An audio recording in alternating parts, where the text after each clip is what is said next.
history or taught the shit right the first time, we would not be here.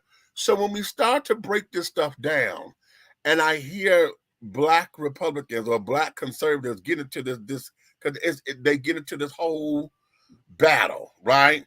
And when they start launching, baby, they launch, and everybody starts talking like they have the same talking points, okay? And it's almost like it's a carbon copy. So it's like, okay, wait a minute, where's your own mindset to this?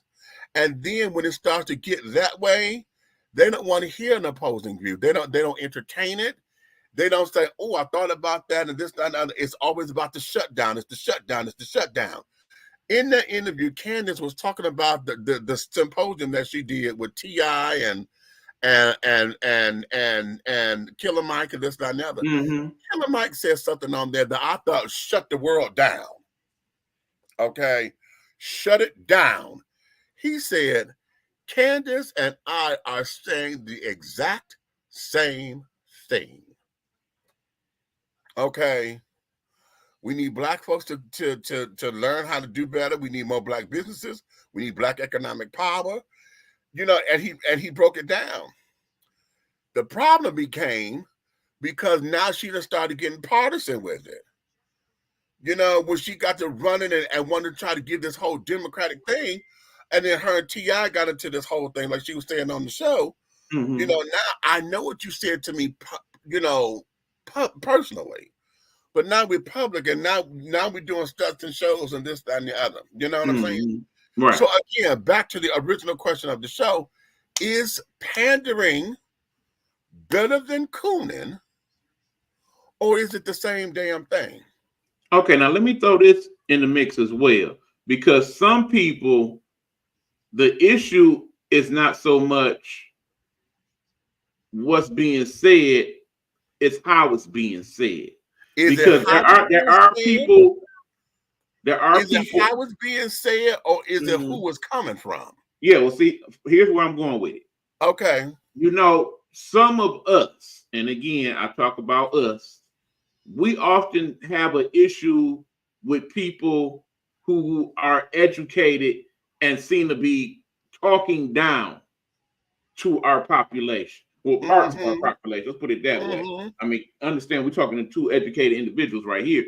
Right. But, you know, when you talk to basic person A, as I would call them, and they like, who she thinks she is, she talking all this and using all them big words and so on and so forth. That's why to this day, there are people that will tell you, oh, I ain't like Obama. Obama was a coon. He was a sellout, etc., etc. Right. But it basically comes from you not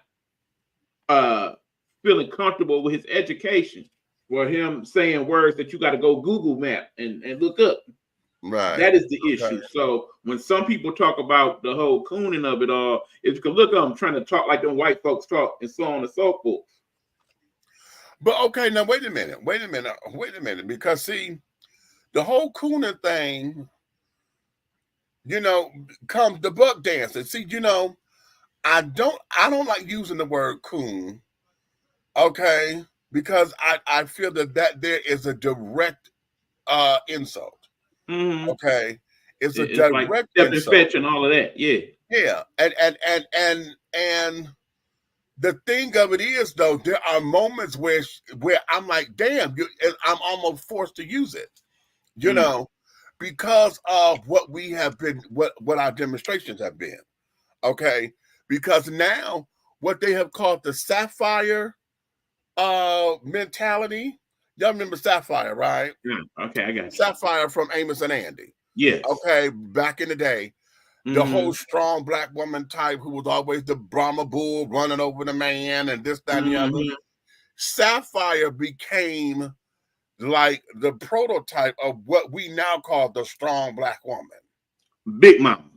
Okay. No, because see, here's the Big Mama was a little different than the Sapphire. Okay. Break it down. The whole Big Mama thing was about making sure that we had law and order in the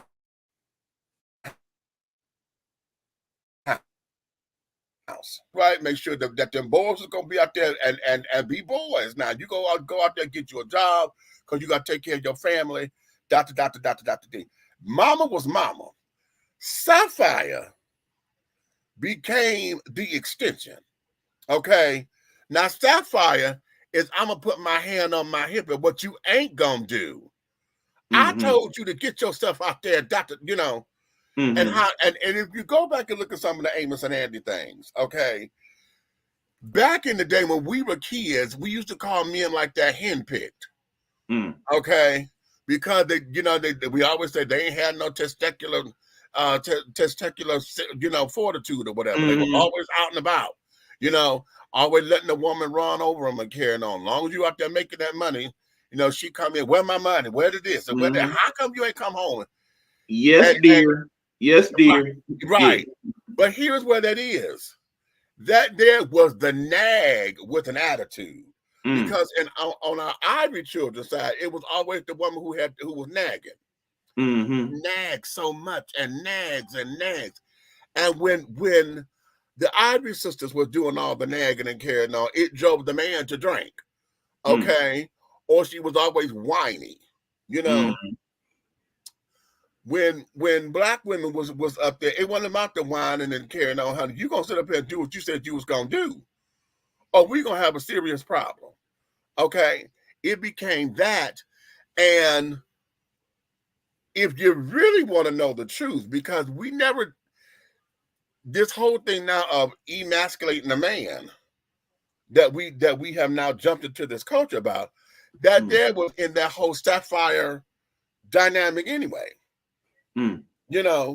of stepping on the man's toes and she wants to wear the pants and, she don't have to listen to her husband because, she was just as independent as he was, and which all of that was true. But the presentation became, no, you don't run me.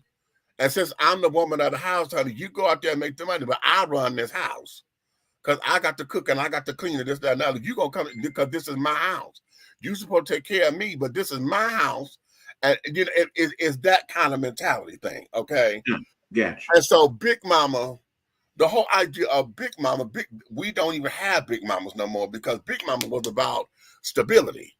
Big Mama was about keeping the flow together. Big Mama was about making sure that everything was in order, okay? And she was also the spiritual foundation, okay? And the matriarch of the family also. And the matriarch, because the patriarch, in most cases, the patriarch was there, but he was there silently because the man was always out. We come from an era, we had 2-parent households at one point in time, and the father was always gone because he was always working. Right. He had to work. So it was all about making sure daddy went to work. We didn't want to upset daddy because, he already got the world on his shoulders or whatever. So it became that. So now we in this particular phase, and this whole idea that we got with cooning goes back to those Amos and Andy days, and before, when black folks, was the whole idea of the coon was to sit down and to be entertaining to white folks. Okay, I'ma do yes, sir, boss. Yes, sir. I'm going to make sure that you understand what I's going to be doing. Is that okay with you? Ignoramus. Okay? Because that there was what we knew to get by to keep the peace. As long as we was doing that, it kept the peace. It kept white folks happy. I can go home to my family. May not have my dignity. You know what I'm saying? Until it got desensitized. Because now this is just second nature. Right. Okay. This is second nature. Yeah, because what I'm looking at is people having kind of like the Uncle Ruckus mentality for those of y'all familiar with the Boondocks. Yes. Yeah, we're basically, we got to make sure that we take care of these good white folks because they are the ones that know what to do, and us black monkeys, we ain't doing the right thing. Exactly. That old mess. Right. Let me go to these comments up in here. DC, which I love Candace Owens, a very well-read and informative advocate. Do you really That think she's she an is. advocate? I don't know. I don't know if she's an advocate. I don't know if she's an advocate outside. I don't necessarily believe that. You know, after hearing her on the I Breakfast Club, feel she does represent a certain part of our population. And again, I talk about us, but you know, not the majority, mind you, but there are people that agree with her. there has to be, because she wouldn't be where she is if it wasn't. Exactly. You know what I'm saying? There has to be, and you know, they always say a broke clock is Right. right I at least mean, twice a day. if you disagree, I say you go to that interview on the Breakfast Club. Matter of fact, let me get the research department on that so you can look in the comments yourself and see what was said.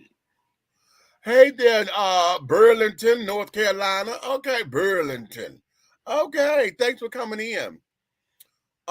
We are better served by divorcing both parties. I agree, but the question becomes, what do we put in its place? Exactly. Because that there is what none of us have tried to do. I mean, we do have the other parties, but none of us give our energies to those other parties. And we have some wonderful people who have wonderful ideas, but because we have not given our energies there, you know, we have been stuck with this same bird, honey. Okay, how many of y'all tired of eating damn chicken every time you turn around? And we done fricasseed it, we done chicken cacciatore, we done fried it, we done baked it, we done chopped it up, we done made chicken noodle soup, we done made chicken pot pie, we done chickened. Okay, we chickened. Okay, we didn't even make the funky chickens a damn dance. Okay, All so right. what do we do? That's the link right there. Okay, so what do we do? Flame Monroe's ex-wife and I are good friends because Flame Monroe and her grandson goes. You mean your grandson?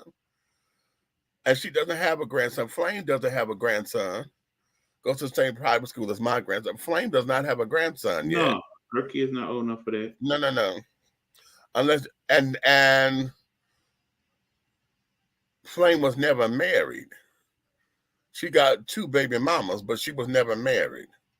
Okay. Hey, Meech and Eric, what's going on, Hey, Ro, what's bro? going on? Okay. Roll to start them in the building. A lot alike. Okay, right. Both. Okay, got you. Hey, Great cousin. Papa. Hey, Jay Henry. Okay. Oh, your show is coming up in a couple of weeks. You know what? Jay Henry gonna be on here soon. We got to pick what day he's coming. He's got a concert coming up on April 5th. Weekend after next, child, where they're going to be, baby. If y'all not heard this man sing, I'm telling y'all, it's one thing to be a baritone bass, right? And I'm a baritone bass singer.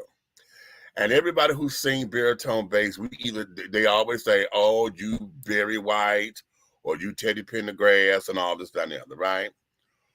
Well, this dude here, when I tell you, he is Barry White incarnate. Oh, wow. Oh, I'm telling you. When I met him, I was like, "Oh, wait a minute, honey. What are you doing? What is you doing?" Okay. And listen, what he shared with me, that Barry's wife, Glodine, had to double back and was like, "Wait a minute, honey. I know my husband has been dead and gone for some time, but why is my husband coming out of your mouth?" You know, that kind of thing. Yeah. His concert is going to be he and now I don't know the other 2 guys' name, but there's a guy who sounds just like Luther. And you know, everybody who big, you know, always every big black man, honey, who could do a little curly Q run and could sing in a tenor note. They always say, "Oh, I hear little Luther in your care." No, they always say that shit. Okay. Okay, But Danny no, Clay. Okay. Danny Clay, that brother there got some chops, honey. Okay, that you just got to smother and put some. Okay, and get some mashed potatoes, because he got the All chops right. for you. Okay, he got the chops for you, honey. Oh, And okay. then he has another brother that is giving us Teddy P. all day. Okay. Okay, or not a facsimile because yes, Christopher Williams, sings. That's my dude. But Christopher is Christopher. Mm. Okay, you could tell he was influenced by Teddy. Mm. But Andre Jackson sounds like Teddy. So they're Okay. going to be getting together to do a tribute show to these Oh, brothers. okay. Yeah, Okay. because that's just like how I don't know if you're familiar with Mr. October London, but he is Woo! the epitome of Marvin Gaye. Marvin, listen to me very carefully, honey. Oh, I got to see when he go. When I tell you, I almost pulled my car over there, they're like, I'm gonna tell you, honey. hold I on. listened to him. I said, "Oh, he can get it, honey." So I you said, was ready to go back to his place, huh? "Hello, come on and go with me, honey. You better understand." Hey, G-Ma, I see you in the comments. What's going on, girl? Okay, what we got over here? We got okay, that's the link there. That's the link to Okay, the Candace Owens interview. okay. Now hold on. I had to come over there and copy that, so I can put that in the on the Facebook. I mean, on the YouTube links. Okay. Right. Keep in mind, Hey, what's going on? What's going can't on? play that one. What's up, Breakfast you? Club, they don't play about the copyright. Okay. Yes. Okay. Okay, right. What he said, yes, sir. Okay, Jay Henry. Okay. Love me some Candace. Explain to us why. All I righty need to hear then. that.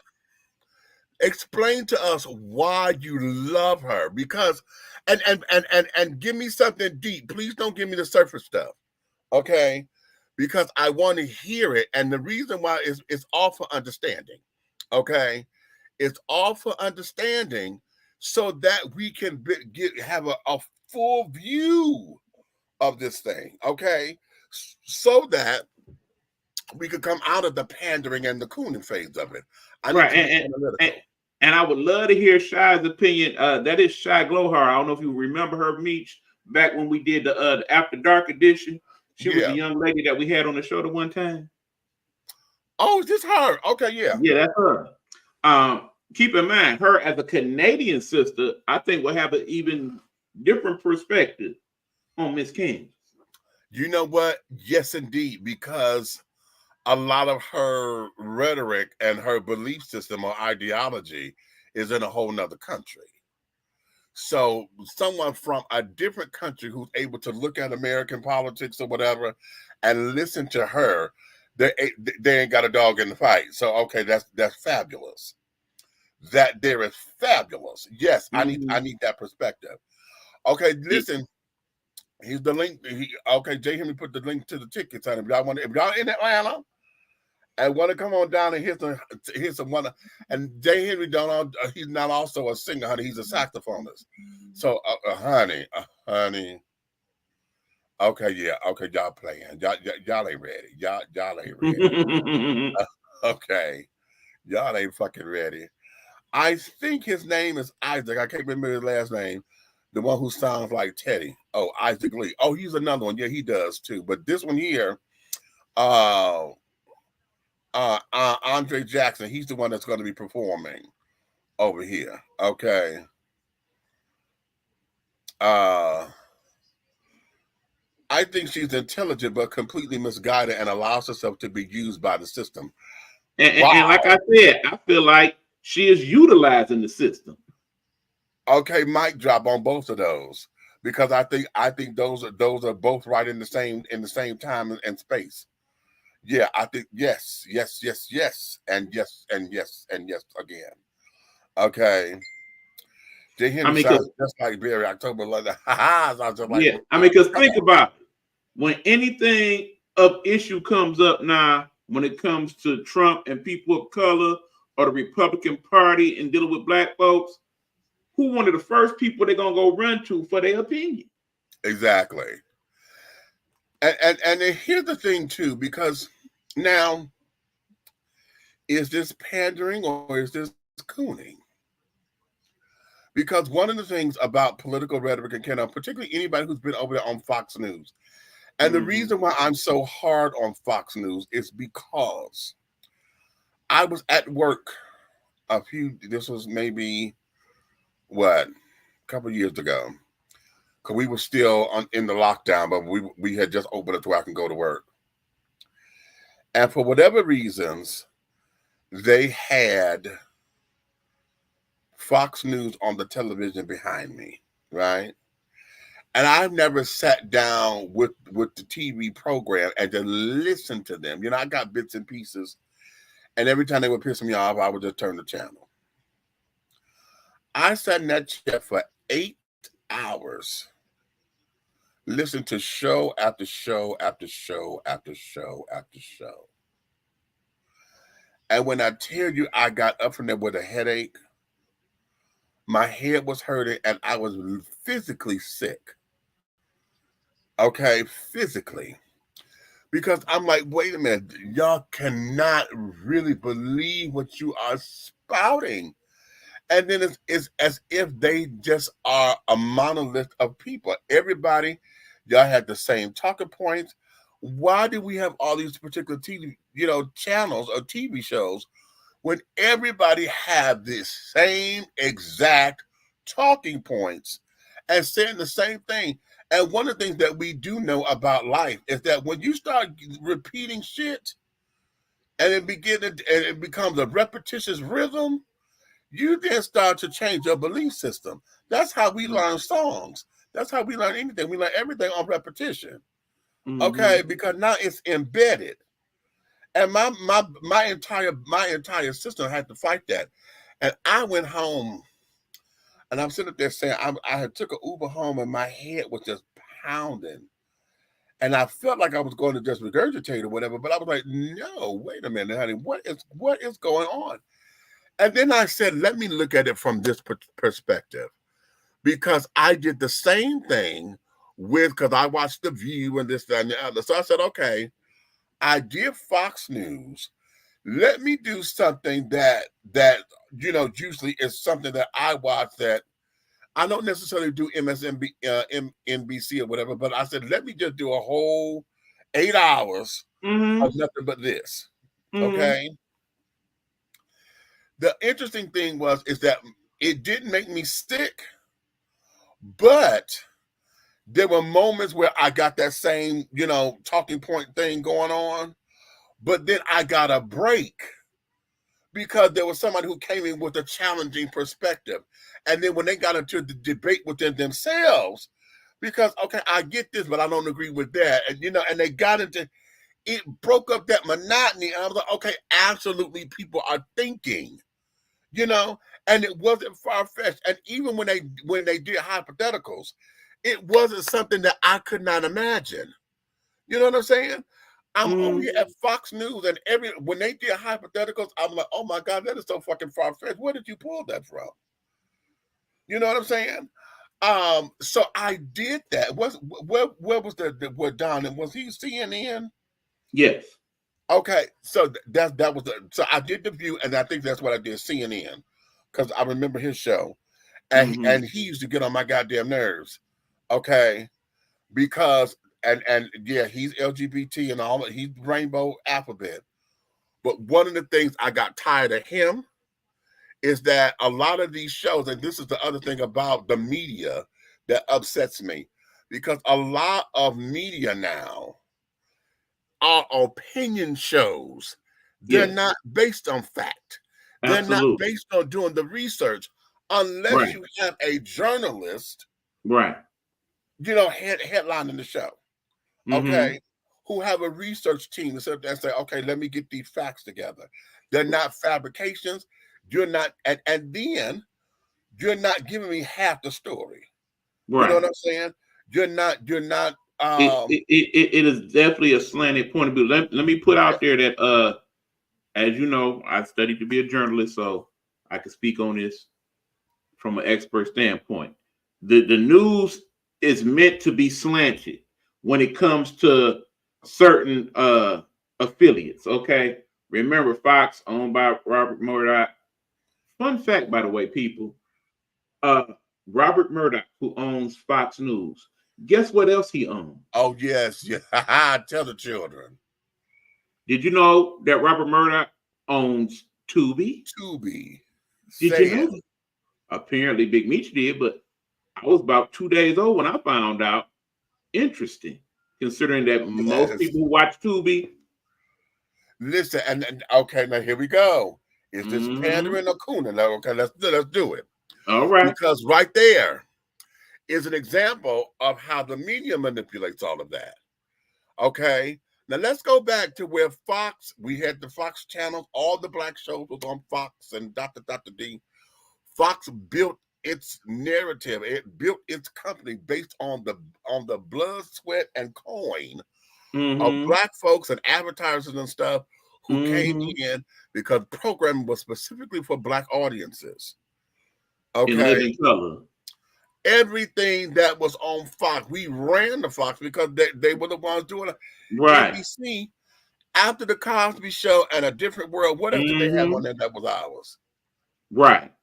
Okay, you know what I'm saying? Exactly. They put us over there because of the Cosby and A Different World. Mhm. Okay. Now Fox got everything. Okay, they were introducing new shows. They would break through and groundbreaking with Robert Townsend coming on with his family show, and a whole Jamie Foxx was Jamie Right. Foxx, was he? I think he Yeah, started he that was and went to Fox. CBS or whatever, however that was. No, he was Fox. He was Fox. Yeah. And we had a lot of stuff that was given that, and then what happened after he done got his coin? Shut everything down, honey. Right. Then all of a sudden, shows like Star and Yeah, Empire Empire. disappeared from TV. Yeah. Okay. Mhm. So now we are here, and we're doing the same thing over here with Tubi. Tubi is the only place that's given independent.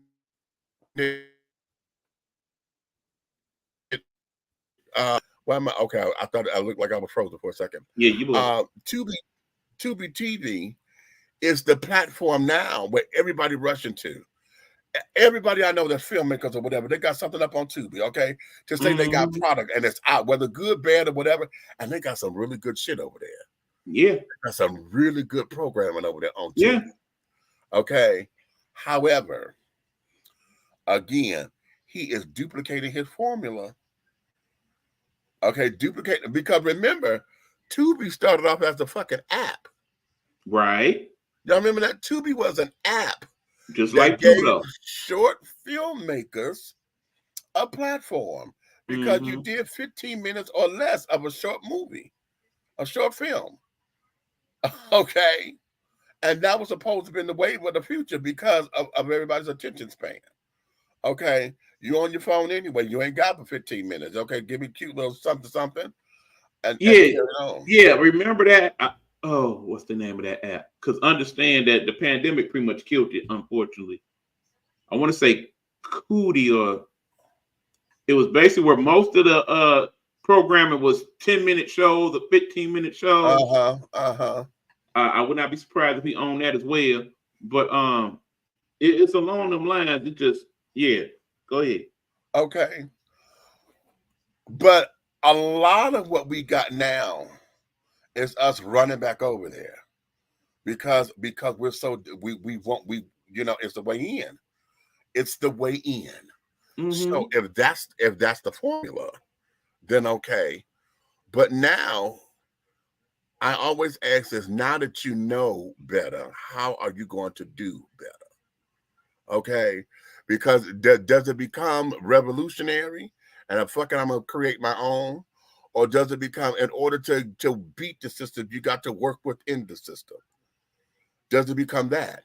Because if that's the case, then that means you're going to be up in there because you got to learn how the machine works. You got to understand the machine. Right. And or so it's just, I'm out for self and by any means necessary. It's a boom. And in understanding the machine, do you start pandering and cooning till you get the information? Because there's a lot of folks believe to be. And again, I'm going to go back to the old school term that we used to use, and that was called brown nosing. Do you brown nose your way? Okay. Right. I mean, let me throw this in the mix because she did mention this in the interview, by the way. Go back a couple years. Remember, there was a young man by the name of O'Shea Jackson. Yes. Y'all know him as Ice Cube, of course. Basically, he put out his own manifesto, so to speak, of what he felt Black people should be getting from government. Right. And he then basically wanted to have a discussion with whoever was willing to discuss it. Right. And then it came out that he had that discussion with Donald Trump, and then after years of being pro-Black and fight the power and all that, suddenly y'all say he was cooning. Right. And all he wanted was a discussion. Okay, he wanted a discussion, and remembering that because I think he said the Biden Harris camp didn't bite. Okay, Right. They didn't want to sit down or whatever. And let me say this because I want to put this caveat right there. Because that's the names that's out there are the ones who get hit. Okay. Oh, Biden said they didn't want to do it. No, it's Biden's camp. Okay. That's the company they say, oh, well, Biden's administration. Biden didn't do it.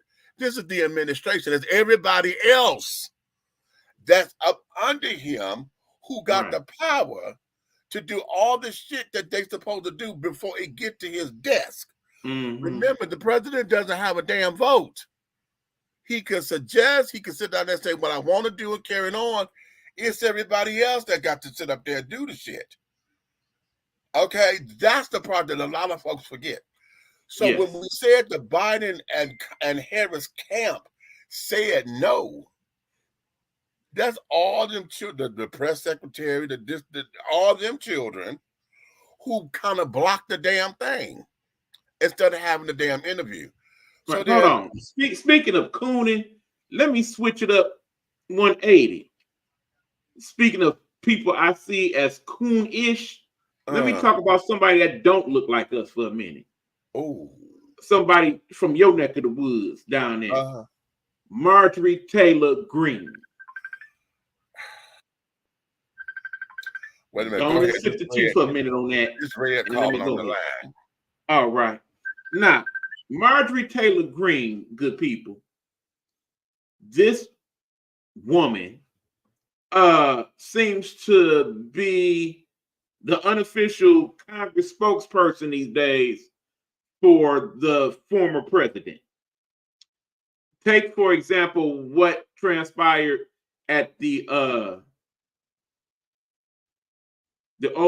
the Oval Office. Hold on, good people. I'm getting old, y'all.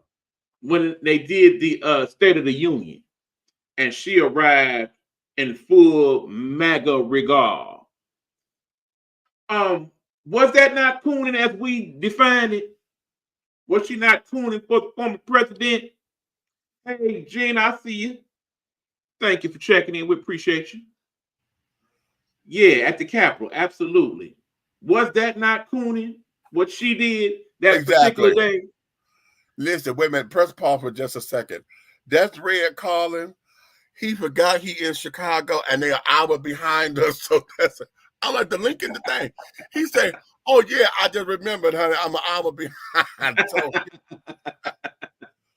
okay. So, yeah.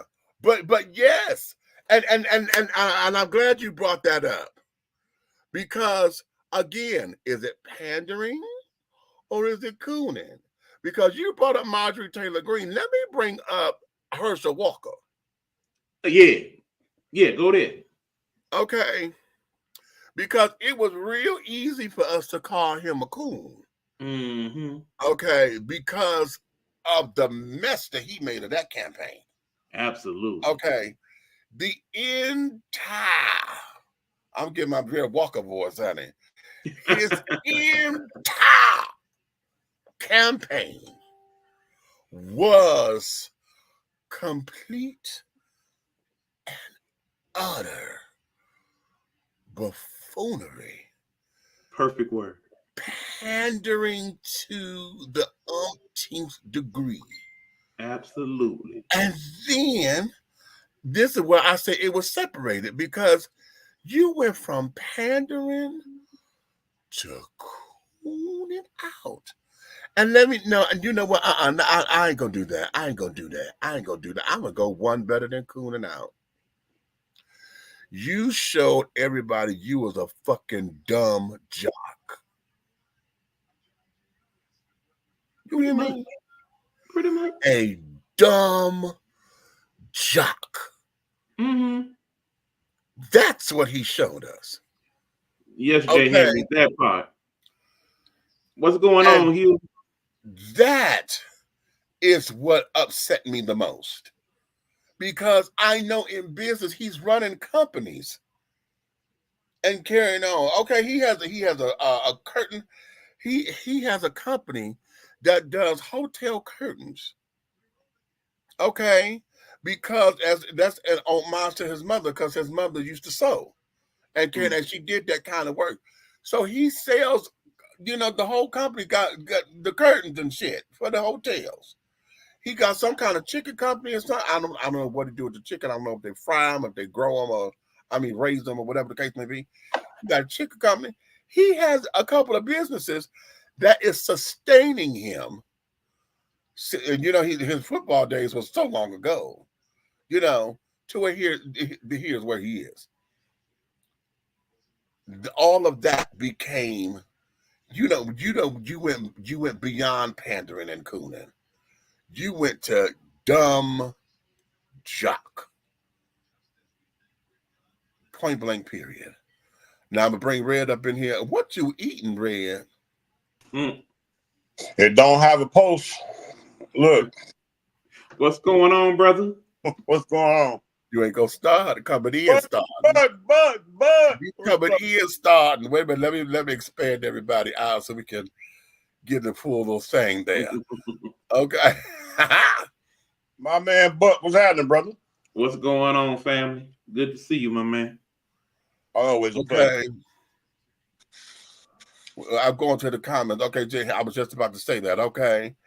A sad thing is that we have enough economic power to create our own, but we consistently allow others to play divide and conquer while they all work together to keep power and suppress us.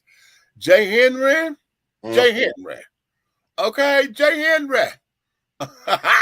Okay. That's a week's worth of conversation. That statement. Right, all day. That's why we were so disillusioned about Obama. We were disillusioned because, again, black folks saw him as the damn great savior. They didn't put the right people up in there to be his support system. You can't say that. And everybody who said Obama didn't do shit. Okay, if you felt that way, fine. If you're not putting him back in office, don't you put none of them motherfuckers back up in there then. Exactly. Because it was the team. It was the whole administration. If you didn't like what he did or did not do, take everybody out. Right. I mean, if we did not learn anything from the previous administration, we learned how important Congress actually is. Because if not for that, and he did exactly what he wanted to do, some of the crazy stuff, we'd be drinking bleach right now listening to that fool. He said drinking, and then he told the children inject it. He said, maybe he said that in a live press conference. And okay, now was this pandering? Because the professionals, none of the professionals in his team corrected him when he said, which led to several hundreds of people actually attempting to do that shit. Do y'all research? It happened. Now that's the gag right there. Is that the gag? You better gag it there. He said that's the gag. Right there. Okay. So that there is what made that all of that. So again, when we talk about this pandering, okay, what do we really mean? Because if we are not allowed to sit down to have a conversation, and we are not allowed for folks to have an analytical thought process and say, yes, well, these points I agree with. And because I agree with these points, if I express those particular points, but you mad because I've expressed them because they support what you, the whole ideology that you thought was an enemy is, listen, I'm finna go here. I'm finna put this in another way.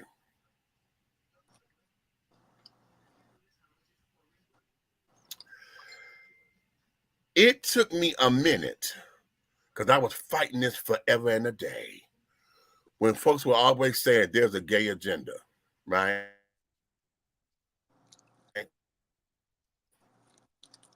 It's an agenda that LGBT got, it's an agenda, right? Okay. Until I sat back and I saw how it became and could be interpreted as an agenda. Because us, that part right there, okay? That part right there, okay? When I sat back and I got mad because I'm like, all this time I've been attempting to defend that it's not an agenda. Then I started to see certain things. You almost tried to argue with me when I said a statement before about why is it like they're throwing this in everybody's face, right? And then, but here's where it became, because we just had that conversation about the Mr. Potato Head and shit, right? Okay, when they did that, trying to sit there and make Mr. Potato Head non-binary, the goddamn toy was already non-binary, bitch. What? But here's where it was, because then I had to look at it from the fact of our ivory counterparts are the ones responsible for creating a narrative on behalf of everybody. What you call them? Huh? What you call them? The ivory counterparts. Okay. All right. Yeah, ebony and ivory. You know. Non-melanated. Live together in perfect harmony. However, I've been in that debate because when we got there, I told this to Warren Ballantyne, and I told him, I said, Warren, wait a minute, because everybody was on this thing. Okay, y'all in this gay agenda, y'all trying to say it's the same thing as the civil rights movement. How dare you? And I said, black folks got upset about that. I said, wait a minute, baby, hold on. I said, the reason why you mad about that is because it is white gay folks saying it to you. I said, because me as a black person, I'm telling you it's the damn same. And in some instances, it's worse. Because not only am I fighting against the racism and the classism and the sexism and carrying on that we experience from our white counterparts and those who are involved in an ideology, I, as a black gay man, got to deal with my own motherfucking people, because now y'all done threw Jesus up in my face. Y'all done threw Big Mama up in my face. Y'all done told me how much of a man I ain't. Y'all done sit there and told me you're going to whoop my ass because I ain't no man. Or you trying to tell me how much of a woman you think I want to be. So now who am I fighting? Who is the enemy? And we all over here talking about something. I'm trying to get schools. I'm trying to get a better house. I'm trying to make sure I have my children. What children? Y'all don't need no damn children. I have children. What? They need to take y'all kids. How dare you? And this coming from black folks. If you don't get the fuck up off me, I thought we fighting them children. What the fuck are you fighting? Wait. And I've been the one helping raise your goddamn kids all this time. Bitch, those are my dollars that's paying for them damn kids when you don't buy Pampers because you out here smoking and want to go play Billy Bob Thornton with Wilhelmina and Nadine down the goddamn street. How dare you? And so when we had that, then I said, aha. So now when we start to speak about that, because now we got to break it down. when we got that internal fighting going on because we got to clean up the image. Y'all heard me say this about black folks. I did a whole show about that and saying, yes, I love my black folks, but we got some internalized cleaning we got to do. Same thing that the Black Panther said. When they said, no, we love you white folks or whatever that you want, that you're down with it, you're cool. But no, you can't join us because we got to do this part by ourselves. We got to, this internalized cleaning, we got to clean this shit up. Y'all go get and do your thing. And then because we gonna need the numbers. When we get ready to go out here and do the thing, honey, we'll call y'all and y'all come join us on that. But being in here, no, we got to do this part by ourselves. And that is the discussion that nobody wants to have. That's why they say Flame is pandering. Flame will sit down and say, listen, I'm a trans woman, but damn it, we got some internalized cleaning we need to do. Because y'all have just sat up here and lost y'all motherfucking minds on some of this shit. Because oftentimes she says this, and I completely agree. We are the worst enemy of we.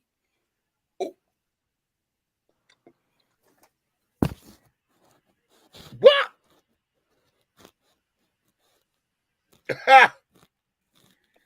I got perclipped. I got perclipped.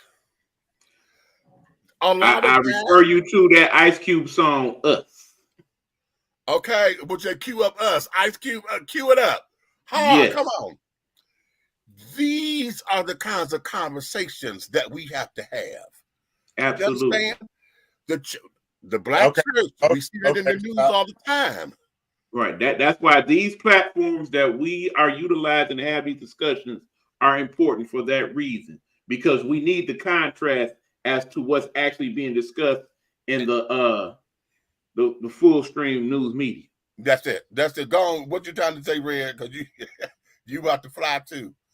No, it's not about that. It's just that, like Buck's saying, we are the unscared media. We are the feared media. Yeah. We are, oh, what the hell they gonna say tonight media. Say that part. Yeah. And to me, that makes us elite. Okay, I'll take that. I'm gonna tell you why. For 1,000, Alex. I'm gonna tell you why. Because mainstream media is in a box. That's right. Yes. And they have to raise they got to raise their hand to speak. Yes. They got to get permission. Everything that they report has to be approved by somebody that's going to take the truth out of it and give it back to them. Right. For example, here's another person that gets accused of pandering and cooning a lot. One Stephen A. Smith. We know there's certain things that he's not allowed to address. We are aware of that. He bypasses some of that with his podcast, but still there's certain things he's not allowed to speak on to the degree that he would like to. Right. Exactly. Y'all go ahead and talk. I got to get some water. Go ahead. Look. Keep going, Bug. I got you. I mean, look at it like this, people. On the one hand, we have the people who have these platforms like the Breakfast Club and Stephen A. Smith and Club Shay Shay, so on and so forth. Right. The way they are utilizing those platforms, some people are not altogether happy with. But in the same token, because there are so few platforms for people of color to even express themselves in any way, shape, or form, we have to take it all in with a grain of salt. Okay, I'm really liking some of these comments, so I'm going to address them. Mitch can post them later here. Hugh Lee checking in. What up, Hugh? Y'all definitely don't want that bleach on the rock Agent Orange was trying to serve us. No, we do not. Shy is saying, no, it's not a gay agenda. It's being blamed on that. They all need a jacket. Listen, these politicians are trying to use every minority possible to decoy their demonic ways. What I like about people in Canada, they are more they seem to be more self-aware of what's going on, not only in Canada itself, but in our society. It's a darn shame that there are people that I talk to in Canada that seem to be more learned about what really goes on in terms of our politics, our economy than we do.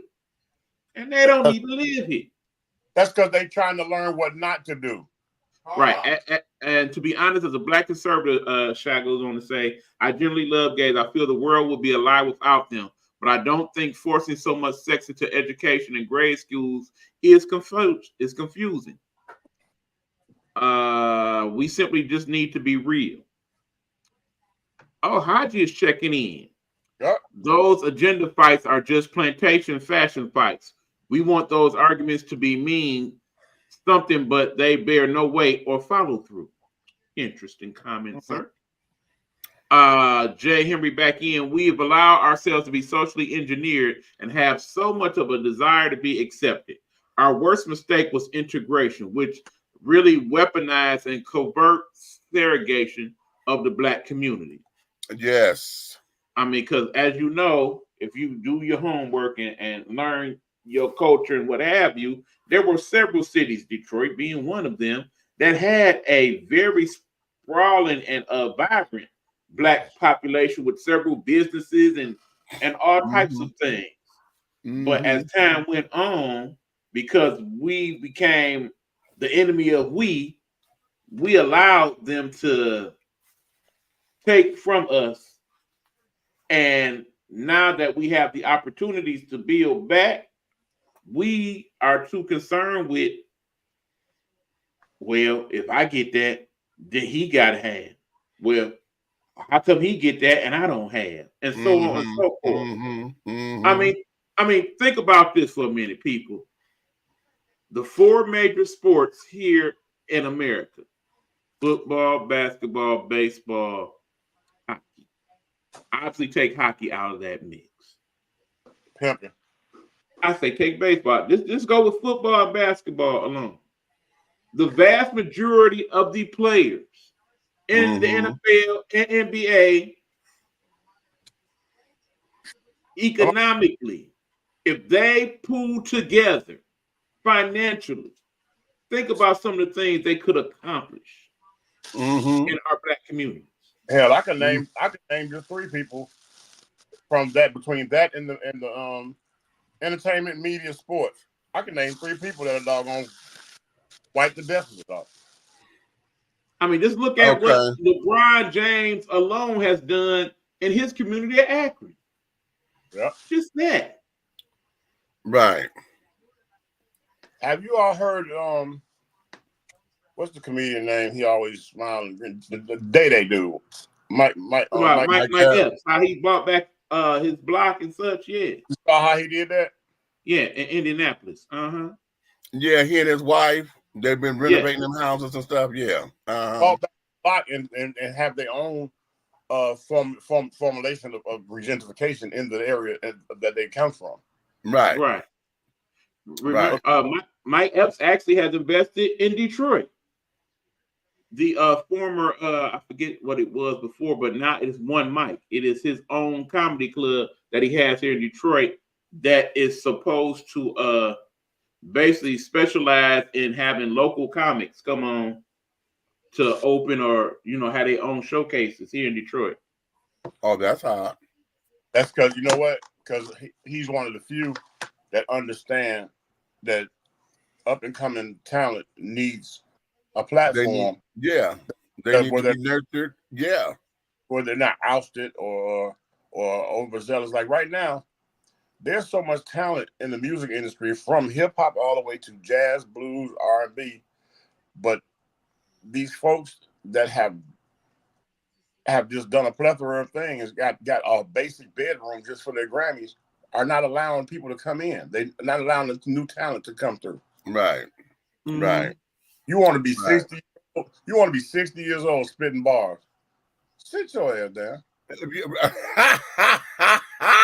goal is not to be Flavor Flav. The goal is to be Jay-Z. Okay. Where you do it if you choose to. Let me go here to these comments, Annie. I'm gonna go because you read those. I'm gonna go here. It takes great bravery to report in the manner of some of these people do. Look at Tucker Carlson. Child, no, Tucker Carlson is a bad example. I'm sorry, baby. Tucker Carlson is a bad example. I think I kind of get her point with that. I got agree it. Tucker Carlson is awful people, but he is the one who talks to the people that we would not talk to. This is true, but at the same time, and as much as I hate it, we do need to know what their mindset is. I was just going to say that. Get up out of my head. Keep your enemies closer, flat out. I was just about to say that. Keep your enemies closer. As far as understanding, because listen, and I've done this, and this is about to be a subject matter, because my nephew got to asking me about he has saw a satanic Bible, right, in the bookstore, and he was scared of it and carrying on. I said, "What you scared of?" He said, "Well, I said exactly. You don't know your enemy, honey, until you know what they're about." Mm-hmm. Okay. That's why I encourage people to every now and then turn on Stupid Fox just to see what they saying. You have to, and that's the whole thing. On my Sirius XM, I have programmed in there CNN, MSNBC, and Fox News, and I go back and forth through them all day. I need to know what they think. I don't want it to be a surprise to me. And the thing of this is about having a well-rounded perspective, because absolutely, it's just like everything else. Being down here in Georgia, coming from the Midwest, okay, it's weird to know that there are still places here that still enact the after dark rule. Okay, now I like being free and go where the fuck I want to go, but I don't need no damn trouble because I'm 6'4", 370. Okay, I don't need no damn trouble. If I sit there and inhale and my chest flare, honey, you gonna think that I'm aggressive. Okay, I don't need all that. Right. So well, it's just like going to Farmington Hills or Ann Arbor here at a certain time of night. Yeah, I've been pulled over several times over here for being black at midnight. Okay. Integration helped take the dad out of the home. It killed the nuclear family. You believe integration did that? Okay. I that's a stretch for me, but I'm seeing it. I'm seeing it be one of the pillars, because because what has happened, a lot of we as a people had to hustle. When dad was in the house, it was always about the family business, or at least you're teaching a trade. If the dad worked on cars, he always told his son how to work on the damn car. If he was doing electricity and plumbing and all that, he showed his boys. That was very sexist at the time, but okay, that's what we did. Okay.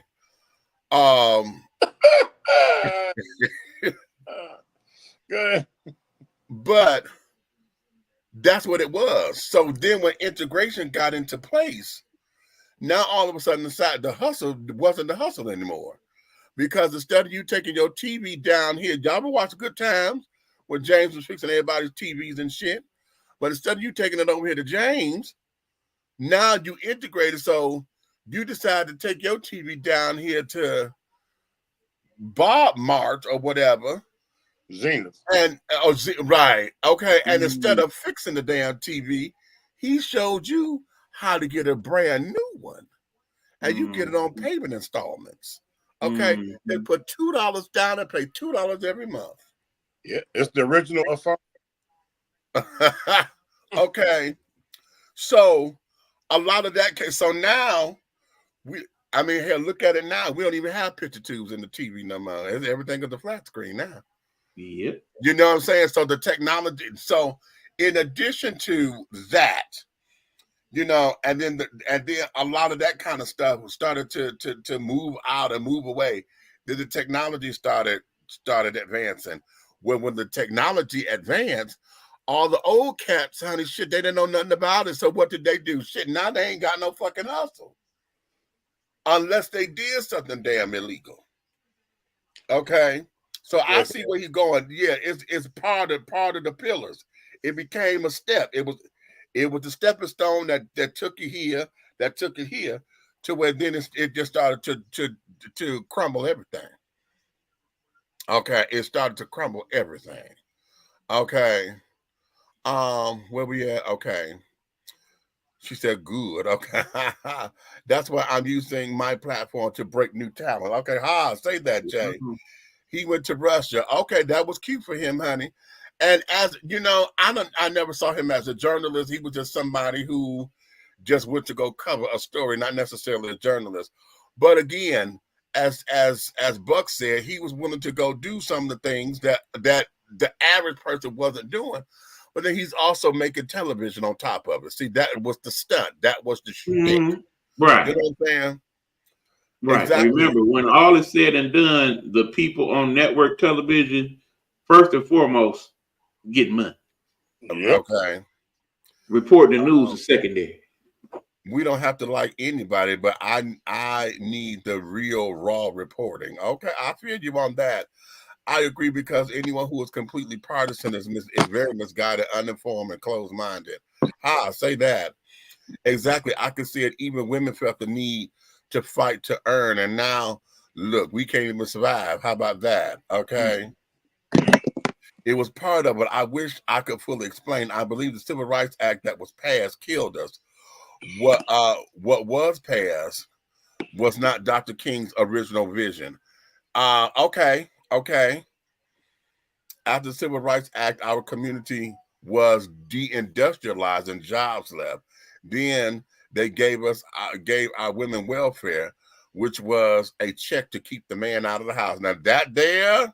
Okay, now I always got to point out, when we get to talking about welfare, 62% of all individuals on welfare in the United States do not look like us.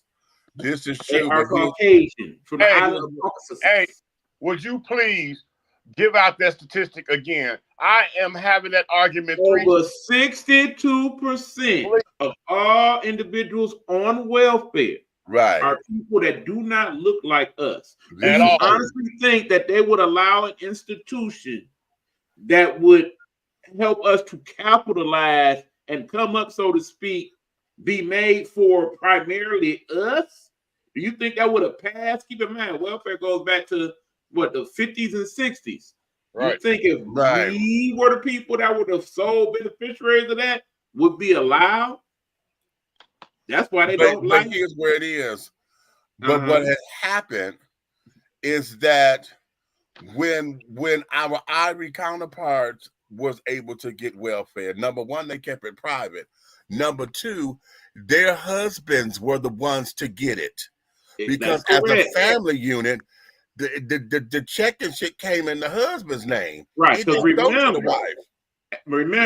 going back to when they allowed women to vote, the only people that were allowed to vote previous to that were not people of color, not women. They were the male home or property owners. And that still went as far as some of the other laws that were passed until they changed that in the late 60s and 70s.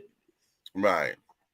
Just like how when you talk about child support, it is supposed to be so that the child can live in the manner which the male is capable of affording. Right. Or if you have a computer, you took it to Geek Squad, they ruin your computer, argue over the process while selling you a new laptop. This made my cousin Rodney a millionaire fixing unhappy Geek Squad victims. You know what? Yeah. And understand that to him. A lot of these new computers that's coming out, good people, they are going to be AI integrated.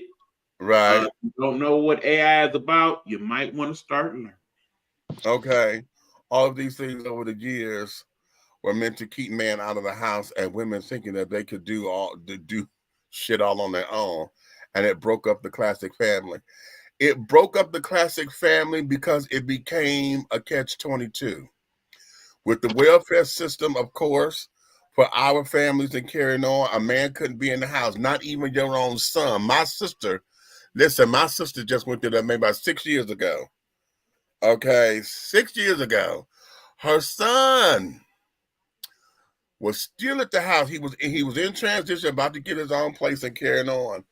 But because he was working, the state of Michigan told my sister, honey, oh no, your son could pay for this and your son could do that. Because that's a man in the house. And I said, Monique, they told you what? She said, oh yes.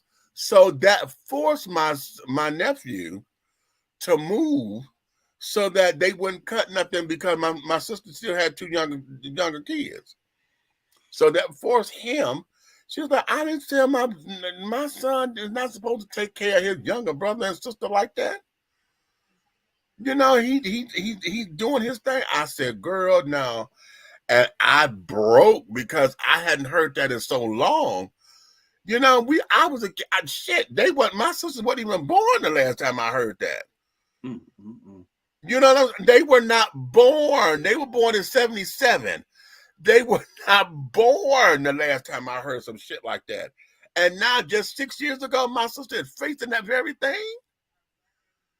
Are you fucking crazy? Mm. But, okay. And then on top of it, see, here is where we stay secular in it. Because just as Jay said up there, that they weaponized it against us. Because now, in order to get the increase, we had the mindset of every time I have a new baby, I get the increase in the check and in the food stamps. Mm-hmm. Okay. And then you start having new babies and shit because the older ones got to the point where after they were 16, 17, you know, then came the summer youth employment programs. If the kid was working, then they cut your goddamn check, whatever portion they were getting for them. They cut that out the damn check and the food stamps because now the baby working. Because they try to stress so wholeheartedly as far as they label it subsidized. Right. So they try to stress so wholeheartedly that it's based on the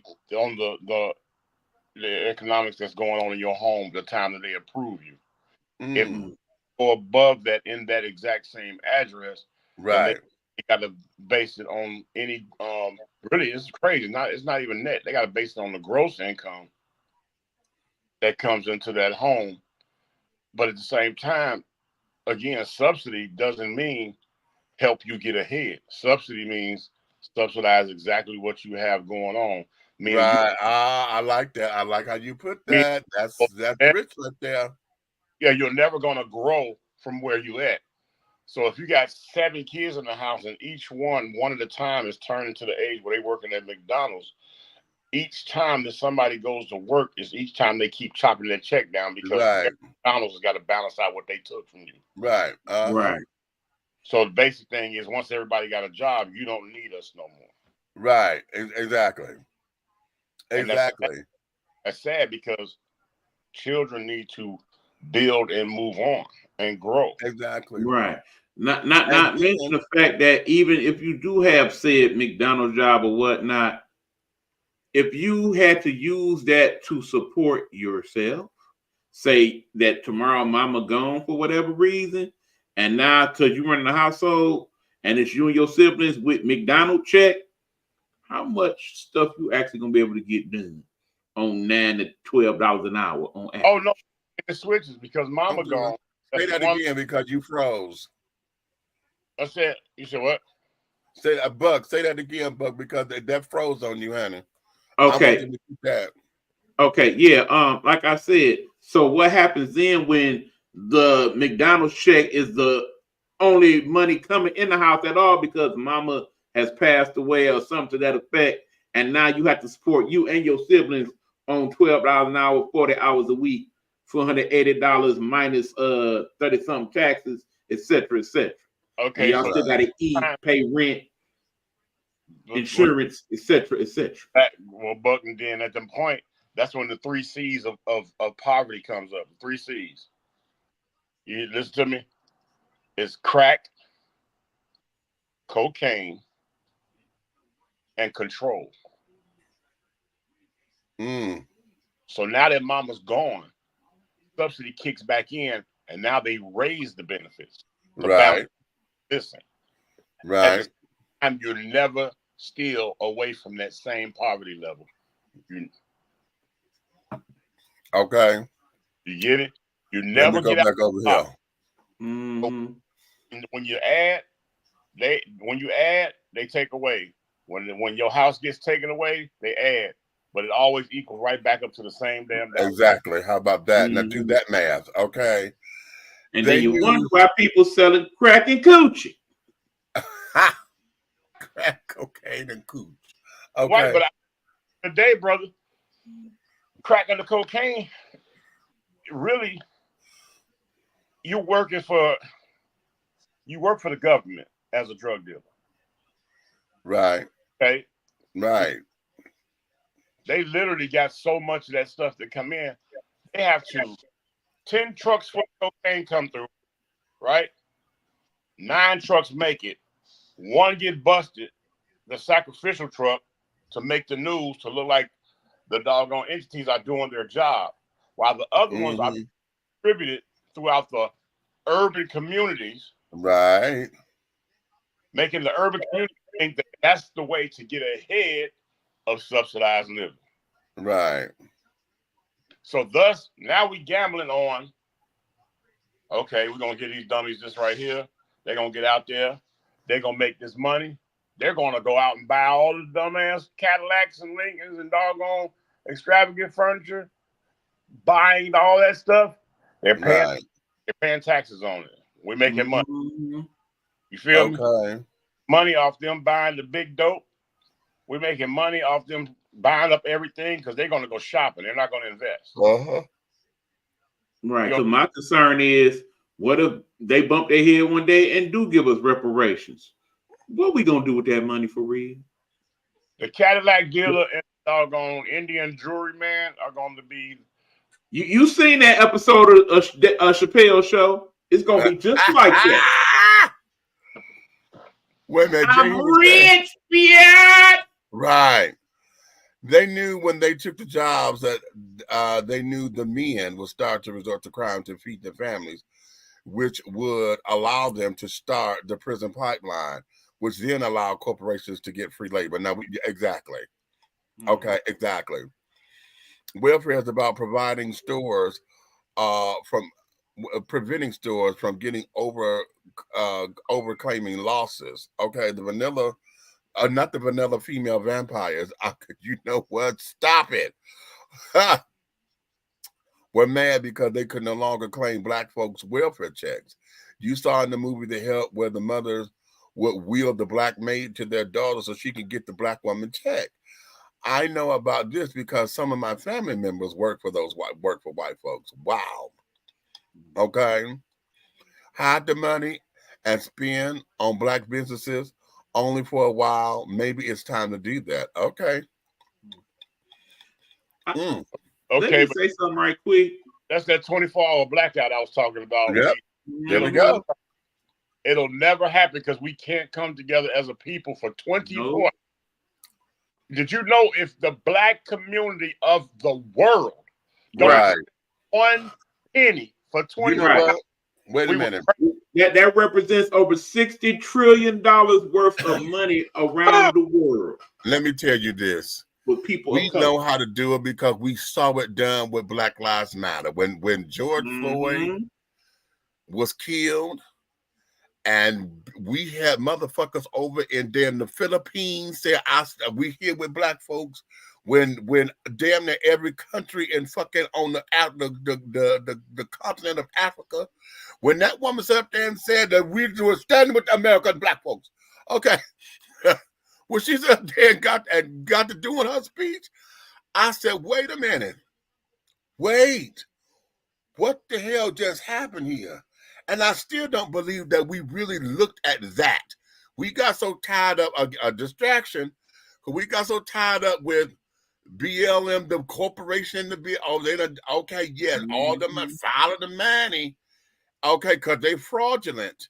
And again, pandering. Here we go, pandering or cooning, because the children got to pandering to to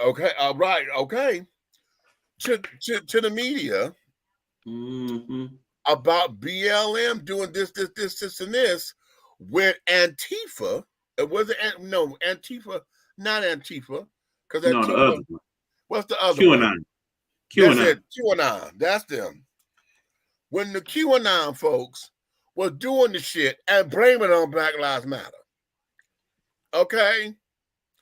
QAnon.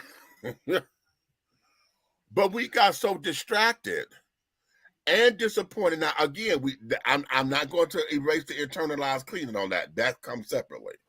Okay? Because they know goddamn well that they were supposed to have cleaned up all that shit before it got to the media. Okay?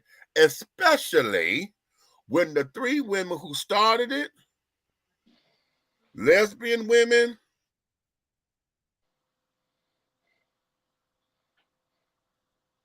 lost control of the narrative. And I went to the website, to the BLM website, and I said, oh, wait a minute. Y'all said this organization was about understanding and helping Black men. Where is that in the motherfucking narrative? It was nothing about that in the narrative. Not nothing one about Black men nowhere in their fucking narrative. I said, wait. The entire mission statement didn't even mention Black men. Didn't mention nothing about Black men in that goddamn mission statement. And that's what I got. I need to go pull that episode up because I was pissed as shit. And think about what type of economic power we can flex. Y'all remember this country called South Africa? Remember when the call was to have them diversify their funds from certain companies to help end apartheid? Look at what South Africa has become because of what we did. If we could have that same mindset here for hell a month or two, think about what could happen. They'll be doing more than just changing the name of syrups and pancake mix. Okay, don't you stop me. Don't you stop me with that, because you know we did that yesterday, and y'all know that shit pissed me the fuck off all day. I'm so mad at that bullshit because I'm like, we're focused on the wrong shit, pandering, and focused on the wrong shit. That part. The focus is not there. The focus, honey, we have become so distracted. We have let pitfalls or pit stops, rather, however you want to look at it, become destinations. We let the pit stop become, bitch, you supposed to only get some gas and make sure that your tire pressures are right. Okay? Maybe a couple of snacks. Okay? Out the vending machine or whatever. Get your ass on down the road. This is the pit stop. Yes, it's gorgeous. Let the kids come out and play for a minute, honey. You got to stretch your legs. But we got to get back in this car and get on the road. Y'all done brought the damn tents and shit that made the pit stop tent city. Y'all now want to live out in the goddamn woods and shit. Ain't that, if you don't quit. Okay, out in the wilderness. Out in the wilderness because we got distracted. All of us have gotten distracted in the way. And then those of us who are trying or wanting or believing that we can still do this as a collective, most of us don't have the resources to do it. We scraping. Let me tell you something. Why we don't have... Say that again. That broke up. Say it again. I'm saying, why don't we have the resources when every other Saturday when a new Jordan comes out, that man makes $70 million? Okay, wait a minute. You were trying to run me from the damn screen. No, you ain't. I ain't looking at that part. I'm that part. I'm just looking at you. That part there. I'm not looking at you. I'm just and then, okay, here's the thing. Yeah, we are the second biggest minority here in America. Yeah, you heard what I said. The second. Let's talk about the real biggest minority at this point. Are people that are from the Hispanic community. Look how they move and some of the things they are doing. I mean, here in Detroit, for example, as a collective, they have changed the whole landscape of South West Detroit and what I'm it sure looks they like did. and how it is set up.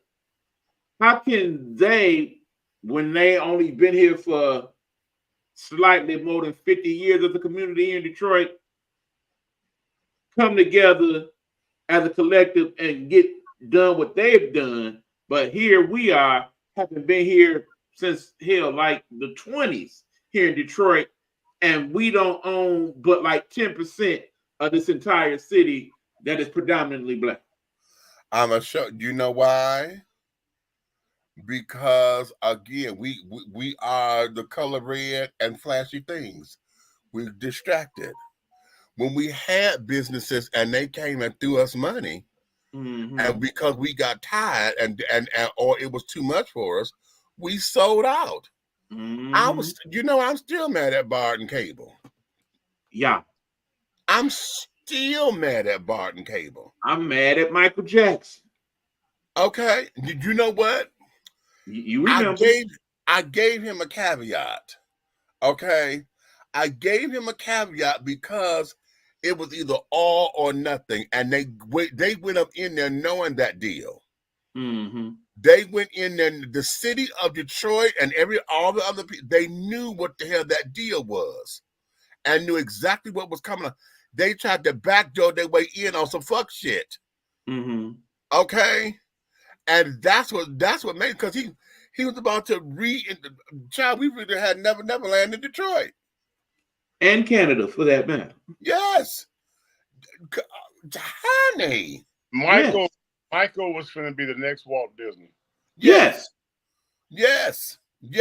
He was on his way to doing that. Right. Okay. Well, let's not even get into that, because then we got to talk about what really happened to Dr. Cosby and possibly purchasing NBC and so on and so forth. Well, you know what? Listen, and I still stand behind that. Okay. Again, stand up with pandering or cooning. Okay. Because they sat there and pandered all of that information about him. They pandered all these people. They done paid off all these people to come forth and this, that, and the other. I don't give a damn what was true and what was not. They paid them folks to come forth. Okay? They paid Gloria Allred, honey, Allred. They paid that bitch significantly. Okay, to take on these cases, quote unquote, pro bono, bitch, for real? For real. Because you're trying to take down, and then I don't even want to get into the whole argument of Dr. Cosby is a doctor of education, not a doctor of medicine. Right. If this is the method in which he did these things, who did he learn it from? Think about who his circle was back in the day. Hello. Exactly. So a lot of that, and even not, okay, then you know what? Let's learn this. Let's go here. Let's go here. Why is it now that all of our elite Black folks who have the major resources, okay, why is it now that we so busy focused on Illuminati shit with them, when back in the day it was about the Godfather, because Sinatra was the king. Okay, that was the king. Okay, and whoever now, and let me rephrase that. I'm like, he was the face of the king, and he denied being involved in this, that, and the other. He has pushed forth and done agendas and things to help Black entertainers, which is why Sammy Davis. Interesting point. Was he cooning or pandering? Because Sammy Davis Jr. was the only Black man in that particular circle. Well, no, that's not completely true. Do you remember who his musical director was back in the day? Sam Cooke. I forgot about that.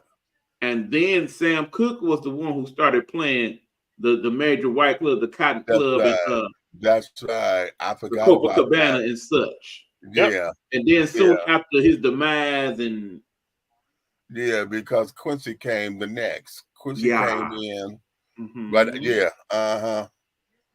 Uh-huh. All these things have a interesting connection to one another. It's funny how, Diddy was doing all these things for years, but now all of a sudden it comes up when we talk about Diddy possibly buying BET and things of that nature. Now all of a sudden everybody wants to come out the woodwork with, oh yeah, Diddy was there, he did. Right. Let the check reflect. Well, let the check reflect. Okay. Payday come out of nowhere when it's time to destroy. This is true. You got to think about it. Hey, Michael Jackson. Next week they're going to be doing an expose because he's coming back with a vengeance, and he just bought the controlling interest of Sony. Dead. Mm-hmm. And the Beatles catalog. Yeah. Yeah. Yep. So for them, I think this is the insult for me. As that now, Michael been gone for what, 10 years now? Maybe what, 15? Yeah, because he died in 09. Mm-hmm. How is it Sony got $600 million of that damn catalog? Mm-hmm. Okay. Good look who done came in. Hey, you know what? I don't know if they're gonna kick us off for this. I'm gonna go here and spill something. I was going to say, well, then let me in before we get cut off. Hey, y'all. No, we ain't. We got walk right in the house and your niece put us on. I was like, okay. What's up, Get some of this. Hey, y'all. Hey. Look. So go ahead, finish. Say what you was about to say, Red. We've been watching. Okay, I'm gonna tell you like this. A lot of stuff that goes down, and when it comes to these people, quote unquote, missing and dying suddenly and all that, a lot of it is based on. Remember when I told you when I was getting certified? I'm pre-certified right now. I'm going to take my test next month. Yeah. Stay certified. Well, for years, the things that we don't learn in our communities, like the universal life policies. Yeah. When they signing these contracts in media production and music and all that when you're sitting there 30 minutes signing all them papers and stuff with all these big conglomerates, some of that is insurance, which is IULs, which have been constantly making money off you. So believe me, if you got a 10-year run in the business, 5 years in the business, they've already got all the money back they pouring into you. So anything that they're lying about on the front end of that contract, you're paying a bill that you don't even have anymore. Mm. Well, can I interject real quick? Huh? Let me interject real quick. Y'all know I'm back in school. Why was my discussion board this week about the industry talking about how people's even contracts way back in 18 something recording contracts still getting jerked back then. Getting jerked way back then. Yeah. And I had wrote something about like, and when they get what they want out of you, then somehow your name gets defiled. It's just like y'all was just talking about Diddy and all of them. Or when you're trying to be bigger than what they want you to be, they're like, hold on. Listen. Actually, once they can't control you, it's time to cash your policy out. Exactly. Right. Listen, that's why it's called white supremacy. Mm-hmm. Supremacy means I didn't say you can't have. You just can't have what I got. That part. You can get a little bit. You can have a little bit. You can have. But if I'm here, you bet you ain't getting them. You here. It's the difference between being rich and wealthy. Exactly. That part. Exactly. Shaq is rich. The people Shaq work for. I want you to go get the guest room together for our guests, so we can put them up in the bedroom up there, and in the house right here. Whose house? Right. Y'all did me now before I got in here. Did me tell y'all who I seen in the airport today? I have not. No. Mm-mm. Who? Miss Candace. As in Candace Owens? As in, yes. As in, I got so mad because remember last time, a long time ago, we talked about her. I said, if I see her in real life, I think I'm going to slap her. Oh, So wow. I see her, I look at her, and I said, oh, Candace? And you could tell she was trying not to be because she had a little baseball cap and shit on. Oh wow. I pointed to Keisha. I said, Keisha, look right there. Because I had to go meet a flight. So she texted me. She was like, Mom, that person looked familiar. I said, that's that goddamn Candace Owens. She started cracking up. I said, didn't I say I wanted to slap her ass? I said, now I'm all at work. I can't slap her because now I'm going to catch a damn federal charge. Y'all was so mad. Okay. Because she one of them ones that be right with that stupid shit too. You want, when you, I don't even understand how that works. It gets me so upset. Okay. You don't want people to never get to where you are, but you'll take everything that they have to make you be that successful from their shit. Because we create everything. They Mm-hmm. steal it, you become successful, wealthy, and then you turn around and, like, let's talk about Diddy. All the shit happening with Diddy, right? Right. All you MFers, them big wigs and everything, y'all was there for that shit too. But every now and then we need a scapegoat. Y'all know I ain't the biggest R. Kelly fan. I think he's damn, However, I do believe the shit that y'all did and when y'all did it was effed up. Every time you say, like you said, when you start getting one place and they feel like you getting a little bit closer to where they are, oh, now Right. everything that you've done that they've probably led you to do, Uh. now they turning it all against you. Mm. I go to the whole Epstein Island thing. Right. Uh, remember Ooh. months ago when they talked about, yeah, we have the documents now, people on the booking list and whatnot. Funny how that Mm-hmm. never came out into public life. All right. Right. Right. Did Hmm. y'all watch the Nickelodeon I, documentary? I've, I've not seen it, but I am gonna watch it. I need for y'all to watch both parts or three parts, whatever it I need is. to see that. I haven't watched that yet, I but watched it. I want to get And into that. But I got to Yeah. see it's what one of my them things, husband's channel sweeping the is. things under the rug that those Yeah. Wait a wealthy, minute. The one those clip that other I people. saw, that was a part of the program. Mm-hmm. Well, it was two. One being, and maybe it's the same thing. The boy, and he said, I feel like in this costume that I have a The little peanut black boy. testicles on Mm-hmm. me, and they said something else, and I was like, did that just come out of his mouth? And Yeah. this is supposed to be a And they didn't children's allow. program. This is the thing. That's what y'all gonna see when y'all see it. How the mind of the showrunner man who made all those Yeah, yeah. famous shows, his mind. Hmm. Now he was never one of, as far as what we know, nobody accused him of physically misbehavior.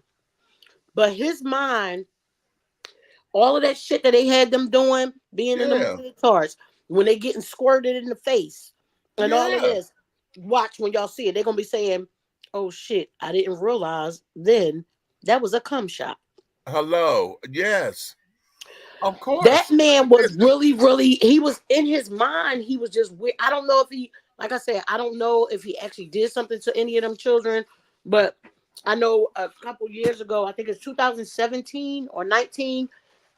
They he's gonna say they parted ways, but they let him go because of the mm-hmm. other actual pedophiles and stuff that was on there. But here's the thing: one of the actual pedophiles that was on there, they Mm-hmm. had like how many letters? Oh no, Cole, you wasn't here when I was watching it. It was like over 30 letters that went to the judge to say, "Oh, he's not that kind of person. Please grant him leniency and all that." And I'm like, did they write these letters before they went to court? And maybe they didn't Mm-hmm. hear all the shit that came out in court, or how he brutally abused somebody, one of the Wow. kids. But guess what? He didn't get that much time, and he got hired at Disney. Of course. Of course. Of Yeah, they course. hired him at Disney.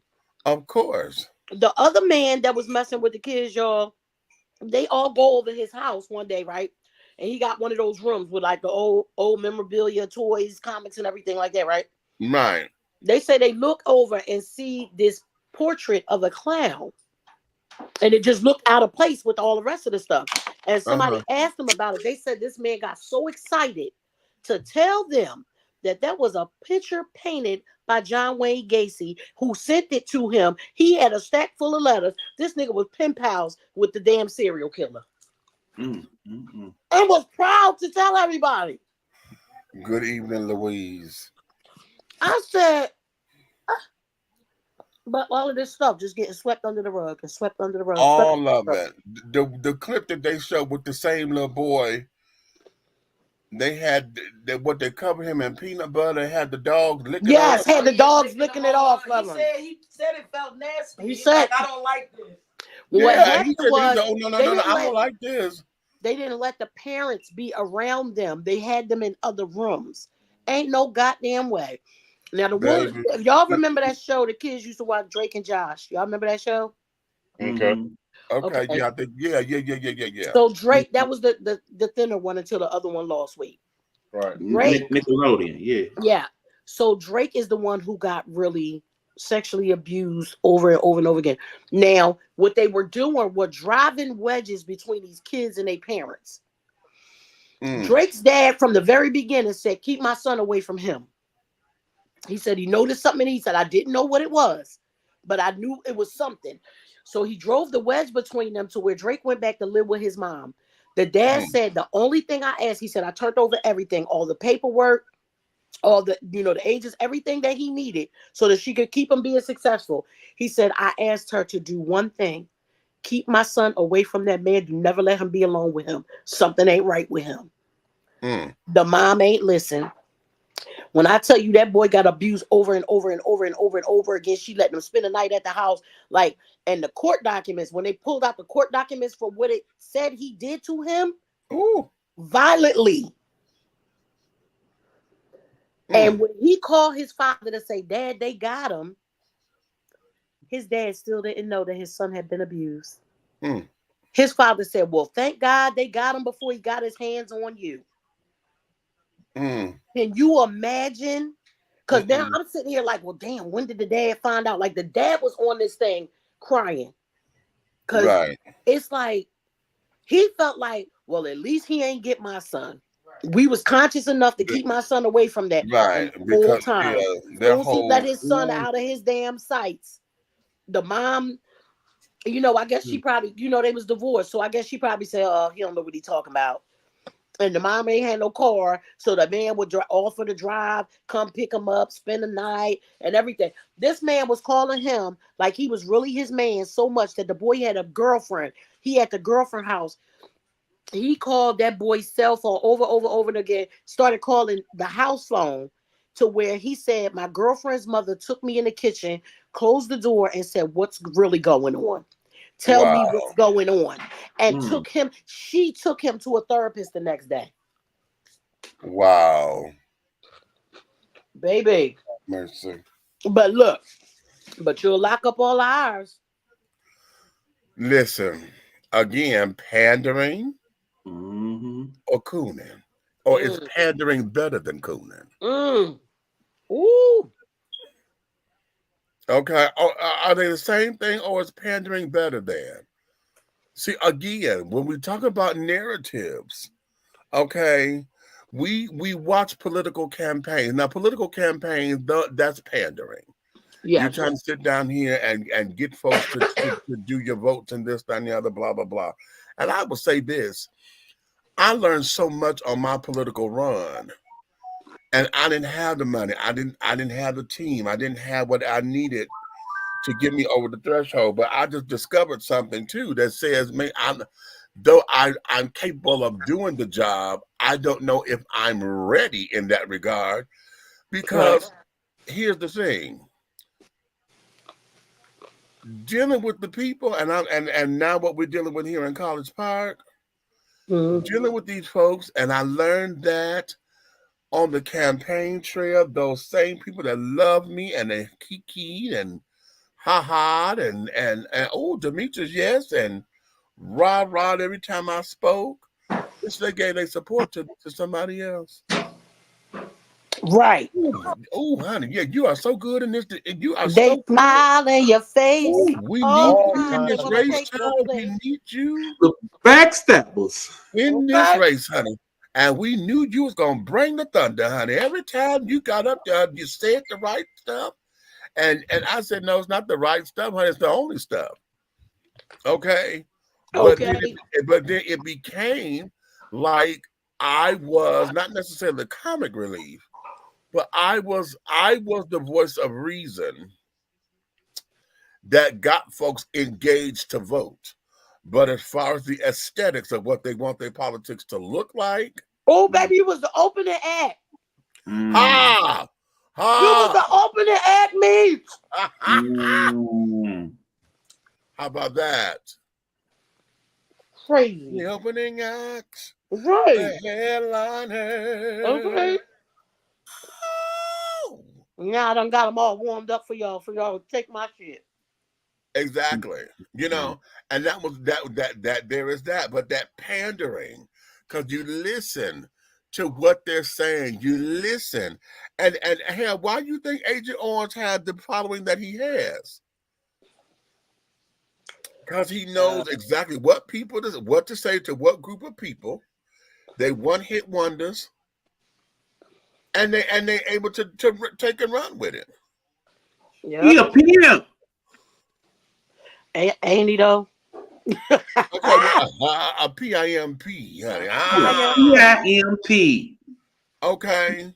Pimping you out all your dollars to pay for his bills and everything. Listen, won't pay his taxes, but he makes sure you pay yours.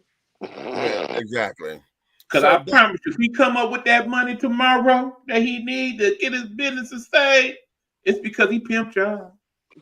And you know they're gonna give it to him, and it'll be the poorest people giving them the damn money. That's the problem. Listen, because a lot of folks that's doing it are the ones who are in those sticks and those who are in those rural areas who feel as though he is the hero, the savior, the truth, the this, that, and the other.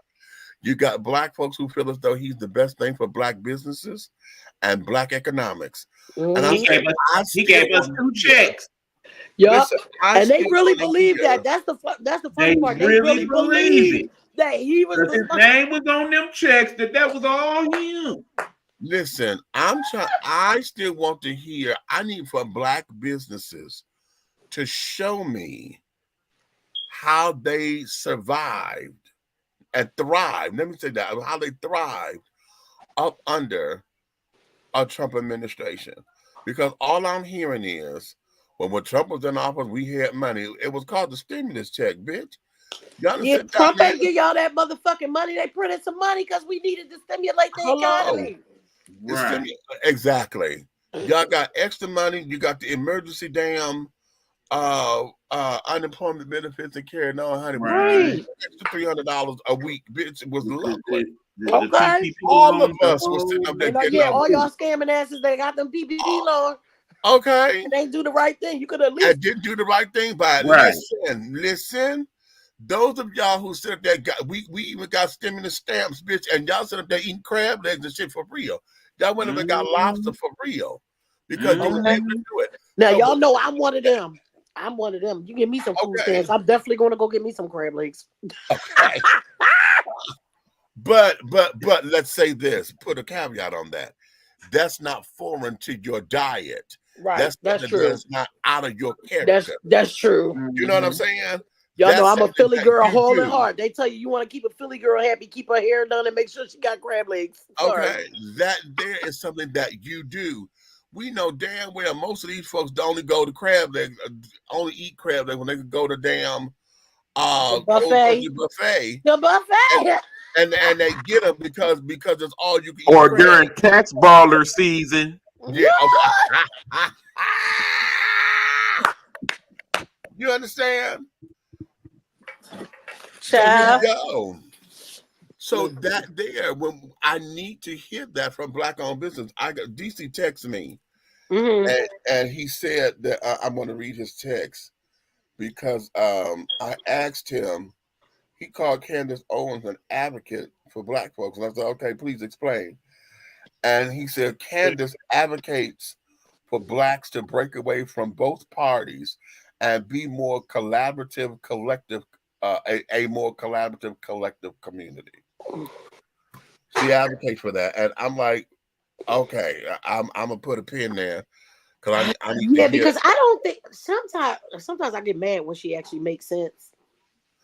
We all do because we want to hate Sometimes her. she really does make sense in some of the things she says, but when she say them few messed up things, it make you want to knock the hell out of her. I know, but listen I to her on the really feel Breakfast like Club part of community. that is her agenda to keep the money flowing in her pockets. Exactly. Because listen, we are when Stacey Dash sat up there and said this shit that she did. Okay, I don't think there should be a BET. Okay, what is that? That's racist and It is, because at the end of the day, if they showed us more and more inclusivity,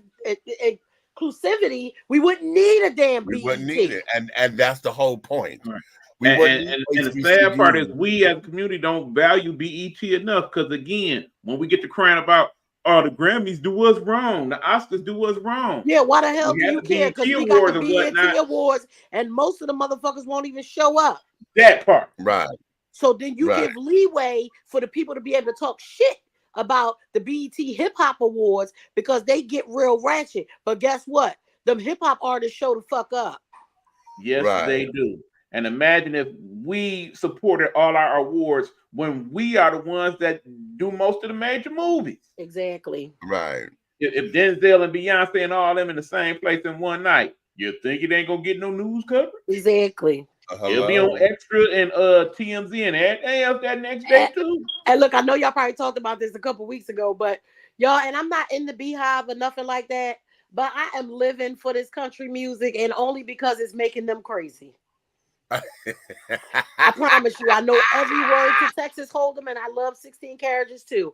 Listen, I tell you. Listen. I seen a man with a y'all gotta forgive me. Y'all know I ain't got no damn sense. I seen a man that had a cowboy hat and stuff on yesterday in the airport. It wasn't just regular. It just looked like he was racist. So my ignorant ass, it was like me, a couple of my coworkers. I said, this ain't Texas. They can't hold them. So let's go down. I was like, park your Lexus and throw your keys up. I sure did. I started singing the whole fucking thing.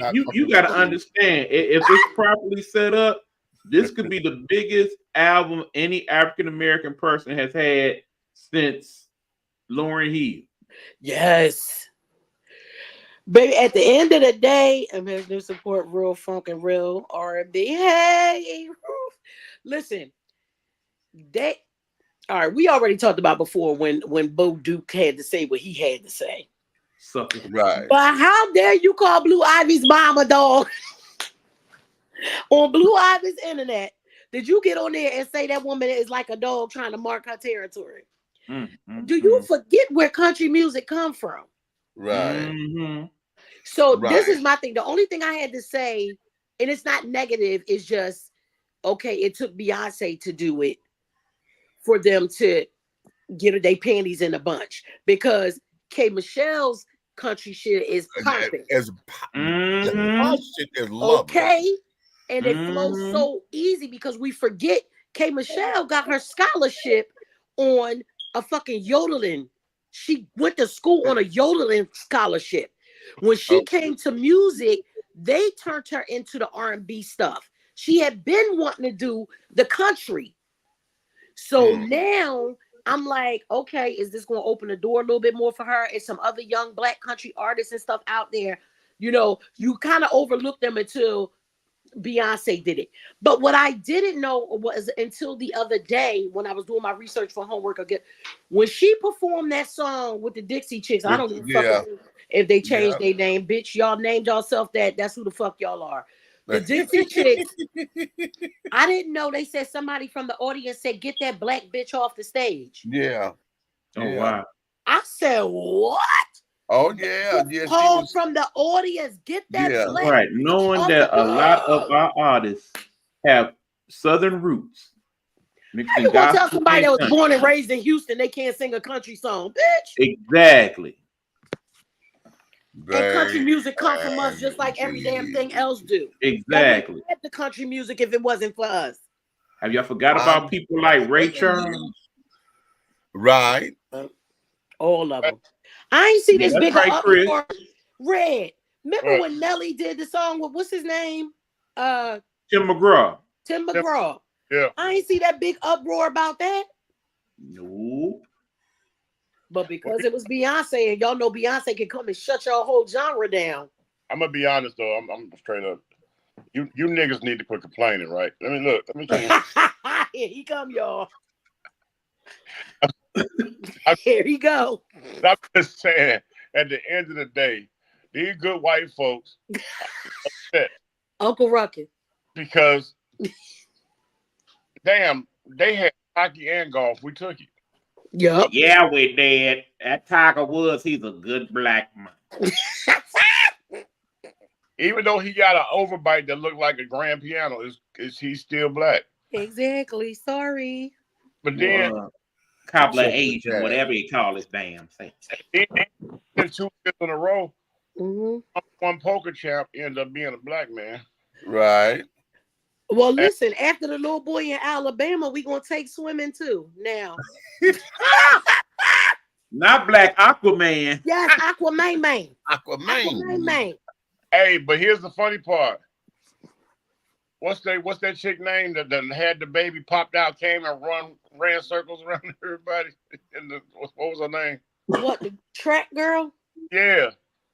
She Who's black. Sha'Carri? Oh, wait, what is her damn name? Sha'Carri Richardson. Sha'Carri Richardson, yeah. Now, this is what I was looking at when I seen her come back after having that baby and then run past everybody like they were standing still. Say something. I was like, this don't make no sense, the dominance of our genes and DNA that's vested in this world. Because when you go to the Special Olympics, do you that fast handicapped dude with the spring feet? Yeah. Yeah. I don't remember. Yeah. Yeah. I saw him. We the best. Even when we got disadvantages, we the best. Even when we have to Brandon adapt. Williams won her last major while pregnant. Yeah, that part. Right. We have shortcomings. We have help. We show up, and when somebody finished their sport, we borrow their shoes and still prevail. Yes. Right. Remember the boys, Giannis and his brothers and shit, they was wearing the same sneakers to practice. Look at them now. Come on. Oh, y'all, AI was in the airport today, all drunk. Who? Allen Iverson. Allen Iverson. Allen Iverson was here not too long ago. Yo, you know, he's staying in Detroit. I'm tickled by that commercial. Y'all saw the commercial with him, Kevin Hart, and Yes. Steph Curry. Yes. He said, not talking about. He said, we're not talking about practice. Kev said, no, we talk about cash back. He said, well, all right, cash back. Steph say word. Look, every time this commercial falls out. And then all the time we got crazy Michael Blakeson in there looking like somebody's peacock and ostrich. That boy is a yeah, that's him and Cole got a video together what she was saying. Yeah, I seen that.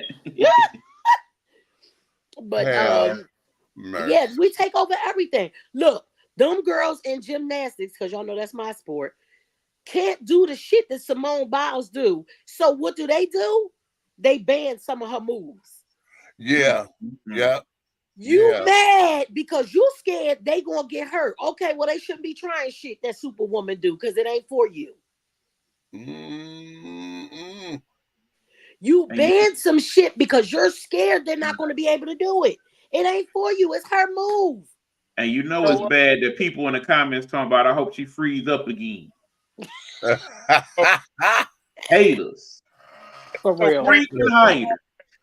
It's so crazy. Like, okay, we even took over the culinary arts world, right? It's like Right. Joe did. we got black, one female too. I cannot call her name. I was sitting trying to think her name, but she took over the French cuisine world. Came and swept the in the French Riviera when they did the chef thing. Yeah. But what got me was she was black. Oh wow. And I was sitting there looking at them. I'm like, you know, you upside down looking at TV. I was like, I said, they don't understand how major that is. I don't care what she cooked; it's what she accomplished. It was she accomplished to be able to stand there with the big dogs and let them know y'all can't do nothing with me. It's Baby, too much. she could have made hot dog casserole, bitch. Okay. wait, that's another thing I saw. I was trying to read up on some stuff so that we can start making the videos. So I go and I find a documentary about the Food Network, right? Yeah. Baby, I didn't know they had that many damn scandals. I knew about the Neelys. They was divorced when they was pretending to be all in love. I ain't give a shit. I was just happy they was on TV. Yeah, that would have been a better story that they divorced and they still working together. You could have kept that and kept it the truth. But did y'all know that Miss Ina? Because I thought that lady was creepy anyway. Ina Garten. Yes. Do y'all? So there was a child for the Make-A-Wish Foundation who asked to be able to meet her. Turned them down twice. Okay. What little kid want to meet Ina ass?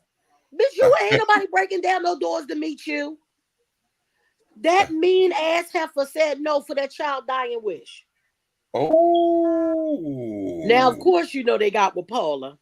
You know, we all know Paula Deen scandal. But Giada was cheating all over the motherfucking place. Of course. Bobby, I didn't even catch this. I used to watch Iron Chef faithfully. Yes, Bobby Flay.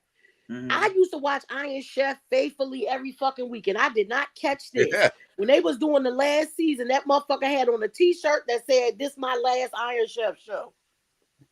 Okay. They was mad at him about that because nobody, hey, bro. I remember that. Yeah. Because nobody caught it. And nobody caught it, so it went on, and they couldn't get it off. Because how was they going to take that out unless they not show the whole episode? Right. Guy Fieri. Now he done made me mad because I love me some diners, drive-ins, and dives. This bastard's supposed to be homophobic and homophobic and male chauvinist. Oh, but yeah. Treating the women like shit. And then what's the other lady with the blonde spike hair, Red? Shit. Why you do that? I know he's okay. You know what I'm talking about? She got like she looked like the woman Guy Fieri almost. Right. This bitch in there treating all the women bad that work under her. She has she got an issue, a film issue against them. Yeah. But Tally was stealing from all his people in the restaurants. Man, I was there. I felt like my whole soul was crushed. Food Network was my shit because it's like we know we can cook and then we can learn some new techniques and shit. Y'all, my whole soul was crushed. I said, well, fuck it, just throw the whole damn network away. It's all bloody rubbish. That's why I'm on Fox. Oh, and what's his name? What's the man that go in and Amberell, Red. Amberell. That's the lady name with the blonde hair. But what's the man? Michael Simon, whatever. Yeah, the one that come in and redo your restaurant and shit. Yeah. Talking about he was a culinary chef and every like executive chef for the royal household and all that shit. That nigga ain't never did it. Never. He lied his way into that goddamn network. Not on his resume nowhere. Nowhere. It's nowhere. He just lied. I watched some documentary or something. You know how they do them quick little shit. You know, me, I be catching little things and sending them to you. And they were like, Robert Irvine, yes. It was a meme saying, which of these things do not belong here? Remember the whole school? Yeah. Which things do not belong here? Which of these things are counted? Oops, don't do it. And it was don't do it. They were going down the resume. Oh shit. Oh. Oh Lord. Well, all right, y'all. Listen, we done stretched this out. We done got a 3-hour show out of these children. I'm glad I was here. They did the same thing to Soraya Bonali, who was the figure skater. Yes, Cara they Bonali, sure yeah. did. Yes. Yeah. They deducted points from her. Yes, and she did it perfectly. Yes, Because she they can't did. do I it. remember that. They can't do it. Oh, So they'll say it's outlawed because they can't Right. do it. That's the one where Asana Bayou won, I believe. If I remember correctly. The things like that, they don't believe we should be in them. Because remember back in the day, who we had that was black for gymnasts? Only Dominique Dawes. But that was a white sport. I know, because even when I was a little girl, I didn't have no black role models to look up to, so I wanted to be Nadia Comaneci. Right. And then Mary Lou Retton came. how about it? Nadia, darling, Nadia Comaneci, honey, Okay. that Russian beast she was. We really didn't have Yes. those in the shows and the sports. You know I what I'm wanted to be Brian Boitano. saying? They start coming in pieces. Mm-hmm. You know what I'm saying? As growth over time, they start coming in pieces. Because for you to be a black kid growing up in a predominantly black neighborhood, and one of your role models or somebody you look up to in the Hollywood realm is Fonzarelli. Right. That's a problem within ourselves. Once again, we're back there. Because we didn't have anything else. And then when you look at all of the stuff that they had for us, it was like more it was more of the buffoonery. They didn't give us the things of substance. So we were laughing at shit that probably when we got older, we like, what the fuck? We was laughing at that? Yeah. How many of us when we was kids said something about that motherfucking Confederate flag on that damn car on the Dukes of Hazzard? Nobody. You know what? So we started getting old. We didn't know it. When we were kids, we didn't know what that was. Too busy looking up that white girl shorts. And that was the Dukes. And the boys was, it was like, oh, look at them jump in the car. They don't even open the door. That's it. Because all of us were trying to make sure we could do that. On the love boat, all we had was Isaac pouring drinks. Right, getting drunk. Okay, how about that? Getting drunk. Okay, never had he very seldom had a love interest. Right. They didn't want us to have a storyline, so all we knew was that crazy stuff. They had to put another black person on.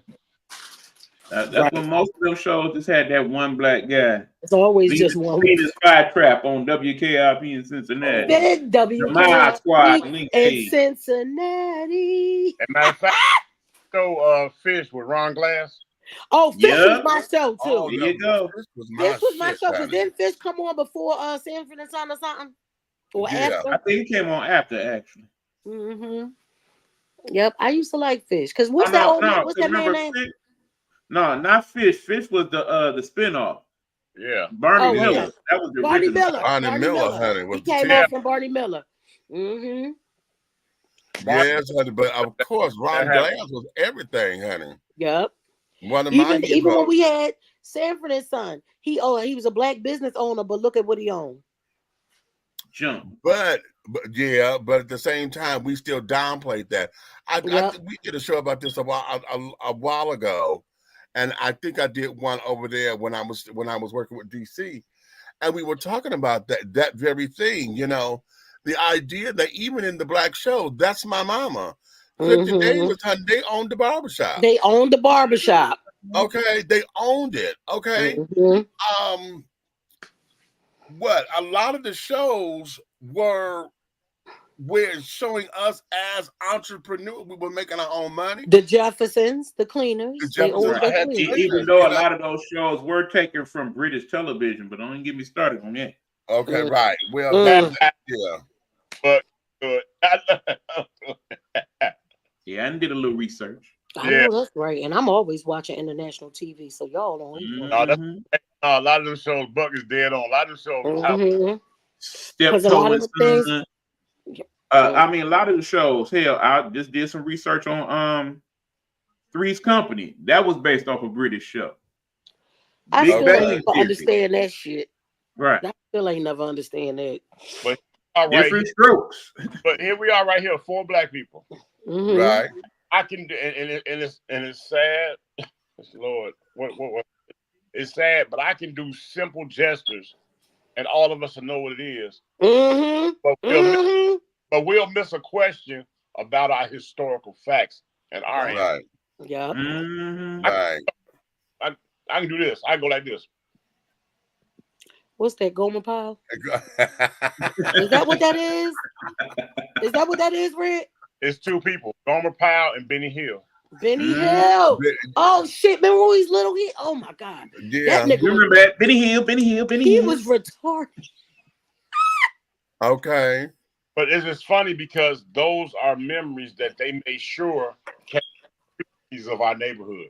I was getting ready to Right. say, pull your ear. If we get finished and we pull our ear, That was Carol I'm so Burnett. glad we had this time together. Okay. Mhm. And listen, anytime I watch my Me TV and I'm catching the end of it and she doing it somehow, I do it too. When I'm right on cue with her, like pulling up my earlobe. Because you So remember. you right, Red. You definitely right. You're right. That there is the power of this thing we call the media. Mm-hmm. And in that, again, pandering, is it better than cooning or is it all the same? Because we called it brown nosing back in the day, but I'm gonna use another word right now. Advertising. Mm-hmm. Advertising. Okay. Advertising. Because that's all that it is when you're sitting up there thinking about it. Pandering becomes advertising for whatever product you're trying to get me to sell, buy, whatever the case may be. Mm-hmm. And if you're sitting up there, we consider pandering when you have the enemy's voices coming out of your mouth. Mm-hmm. Are you in agreement with that, or you're doing something because you're trying to get brownie points over there? You want them to like you or to put you in the club or whatever. But what's funny is pandering. It would be with the palm color people say. Then when we do it, then it's cooning. Right. And there lies the difference. Look, it depends on who's doing and saying what. And there you have it. And that right there is where it is. Who doing and who's saying what. Mm-hmm. So a lot of times, and to tie all this up, a lot of times is most of the time it's not the message because you don't hear the message. You know, got caught up in the messenger. In the messenger, yes. Come on, me. Whether you like them or not. Because listen, when Agent Orange sat there talking about the immigration problem and carrying on, some of the stuff that he said about that was true. Because I've always said, listen, if you don't want them to come over here, stop hiring them. That's it. Because if you don't want them, listen, because who cleaning your house, watching your kids, and making your landscape look good? How about that? Here's the other thing. If you want them over here legally, make them pay for it, damn it. We pay for every goddamn thing. But here's the thing. How you going to make somebody pay for some shit you ain't even paid for? Well, how about that? You trying to do something with some shit. People coming in from across the border, this was they shit. Who is this, Buck? Oh, let me show this right quick. This was the other subject I wanted to talk to. If it allows me to do so. No, I can add it. I'm gonna add it up. But we begin tonight with a former teacher at a Taylor charter school who said she was fired because of her passion outside of the classroom. Thank you so much for joining us for 7 Action News at 6. I'm Carolyn Clifford. And I'm Mike Duffy. She's pursuing a rap career and says that a parent complained after seeing her videos online. 7 Action News reporter Darren Cunningham spoke with the former educator and reached out to the school to find out more about the issue. Nobody even knew I was a rapper until the parent kept continuously complaining. Motown baby going crazy like the 80s. Motown baby going... Dominique Brown, whose rap name is Drippin' Honey, has been an educator for 7 years and started teaching history at Taylor Preparatory High School in August. But all of that came to an abrupt end months later, after she says a parent came across one of her rap videos. The first meeting that I had with like the principal and the dean. They had told me that the parent wished to stay anonymous, and she felt as if she didn't like my rap career and that I was a bad influence on the kids because I rap. She says she was fired in February because she's a rapper. Before the firing, around Thanksgiving, she says there were meetings and an ultimatum. My mind and my heart was telling me two things. I couldn't see myself like giving up my other passion just because somebody didn't like it. And they said erase all your content. That was the ultimatum, erase all your content. I'm just like, respectfully, I can't do that. Brown acknowledges the profanity in her lyrics, but she says that has nothing to do with Taylor Prep and the positive impact she's had on her students and the community. Is it that they didn't like your rapper career, or was it that they didn't like necessarily the content? The meetings was so like one-sided to where they only told me what somebody didn't like. They didn't tell me as if you did this wrong, you did that wrong. So, and that's why I also, in my behalf, I'm like, well, send me what am I doing wrong in writing? The writing was on the wall. Despite that, in December, she won Teacher of the Month. In February, on her last day, she created a music video with her students that has since gone viral. As a parent, we long for teachers who support our children and who inspire them. And she was one of those teachers. So really, truly disappointed. Christina Lynn says her son, an 11th grader, started a petition in support of Miss Brown, gathering over 200 student signatures. Lynn says she's seen Brown's videos and that they are no different than any other hip-hop video a child can access on social media. For me, it doesn't matter what you do outside of, the education structure. Like once you leave that particular building and you go on with your life, then you do whatever you do. Brown says she misses her students and making an impact. These kids got their own goals, their own aspirations. So I'm just trying to see how I can help them. I've been reaching out to the school all day, trying to get their side of the story. I was assured someone would get back with me. After another call and another conversation, still no response. As soon as we get the school side, we'll be sure to bring that to you.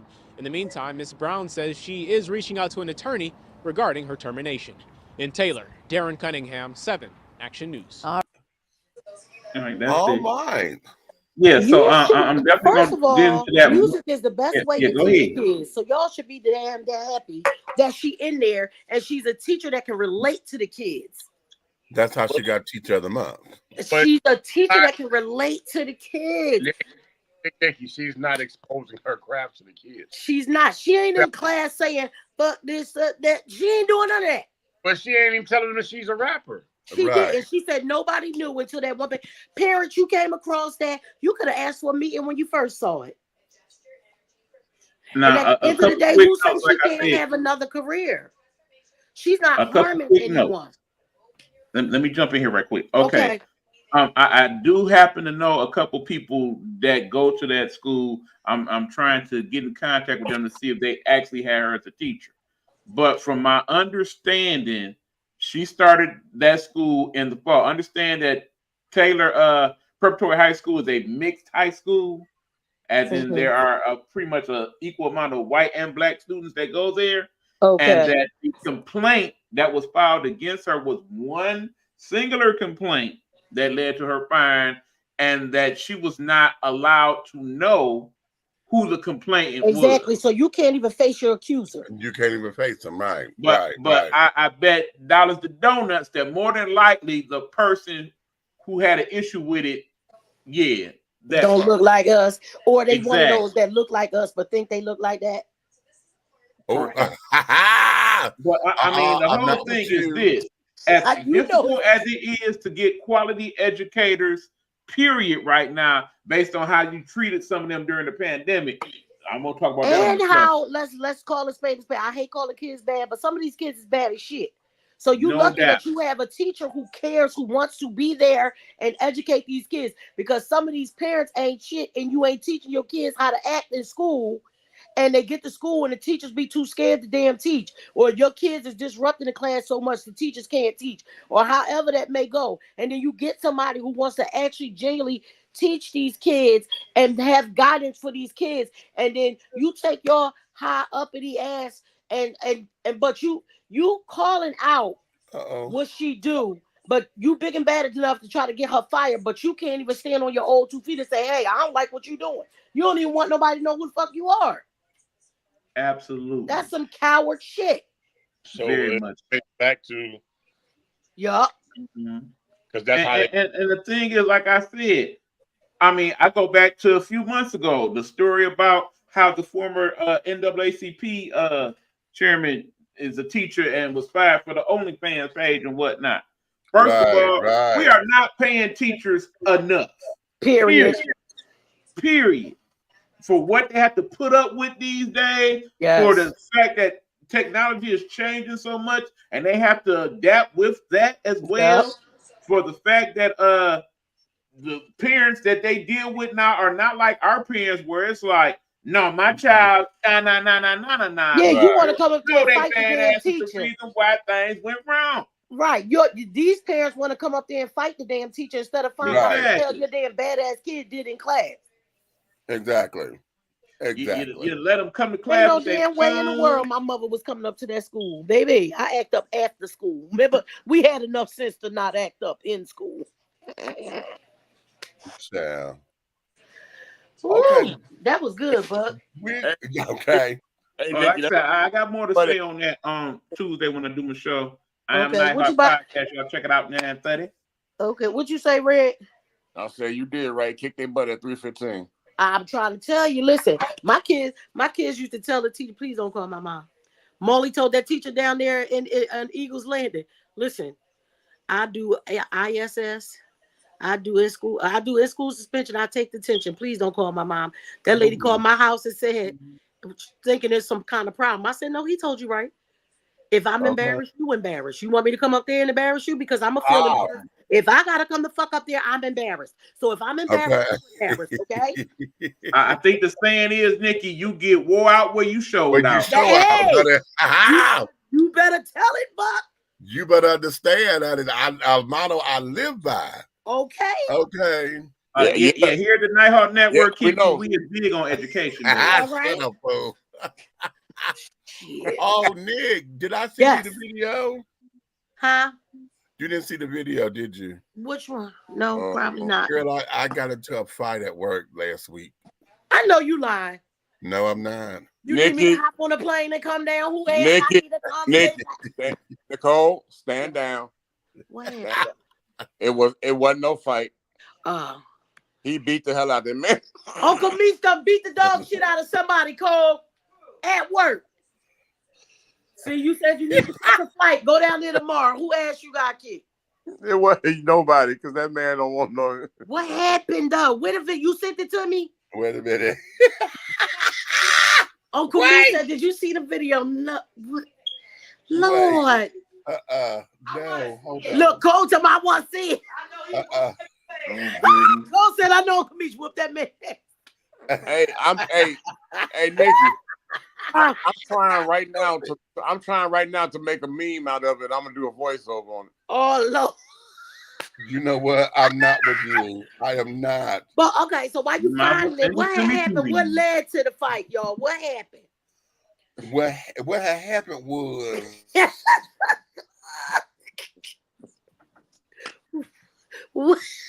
vagrant. Like you got dealt with. He was a vagrant, and he didn't want to leave the business center. Okay. So I went over, I go over like I do. Hey, how are you? And I asked him, I said, are you a guest with us? And he said, well, yeah. I'm down here waiting on my family because they got my keys and all that. But I got my iPad over there. I'm charging it up because it went dead on me. But yeah, they'll be back soon. I said, okay. Well, what room are you in? Oh, no, don't worry about all that. Because they paid for the room. I gave them the money. Though, so it's my room. They just got the keys. I said, well, what room is it? And he says, I think it's something like 317 or something like that. 317 or something like that. And I said, or something like that. I said, okay, baby, wait a minute. I said everything that you just said ain't making sense because there's no way that you gonna tell me that you gave somebody money to pay for a room and you don't have a key. That ain't making sense. Okay.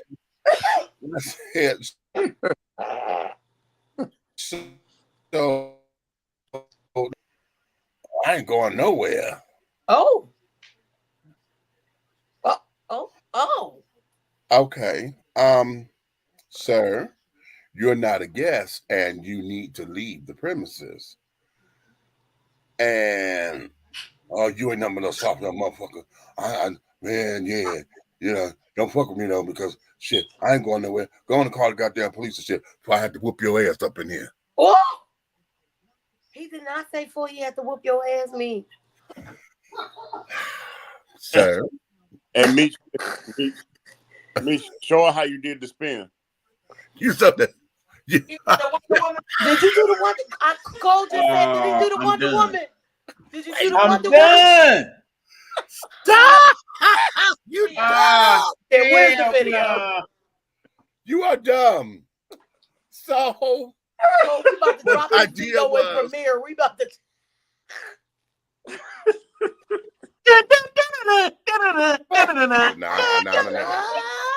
Okay. So did you have your hand now? Because did you have to throw the bat signal? Or did you have to throw your head up? Did Aquaman had to come? Oh, you so dumb. You are dumb. Okay. You had to break out the chair. So what happened? I walked over. You hit it with the folded chair, did you? Oh shit. I walked over to this chair. And he said, "Don't you put your hands on me?" I said, "I'm not putting my hands on you, sir. But this chair belongs to the hotel." And I snatched that bitch. Okay. And so he says, he jumps. Oh yeah. You ain't nothing. You just soft and shit.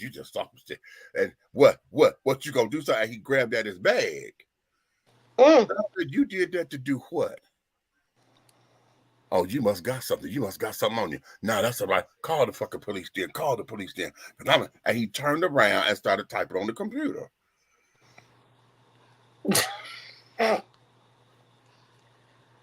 Wait. I'm trying to get them on the phone. He picks up the chair and acts as if he's going to sit back down in the chair. So I snatched the chair again. Did he fall? He fell the first time. Okay. So now I'm on the phone and I'm like, "Hi, could I get a police officer here to come to 659, please? Peachtree Street Northeast." And So as I'm talking, Anna walked over to his iTablet and I unplugged it from the wall. Okay.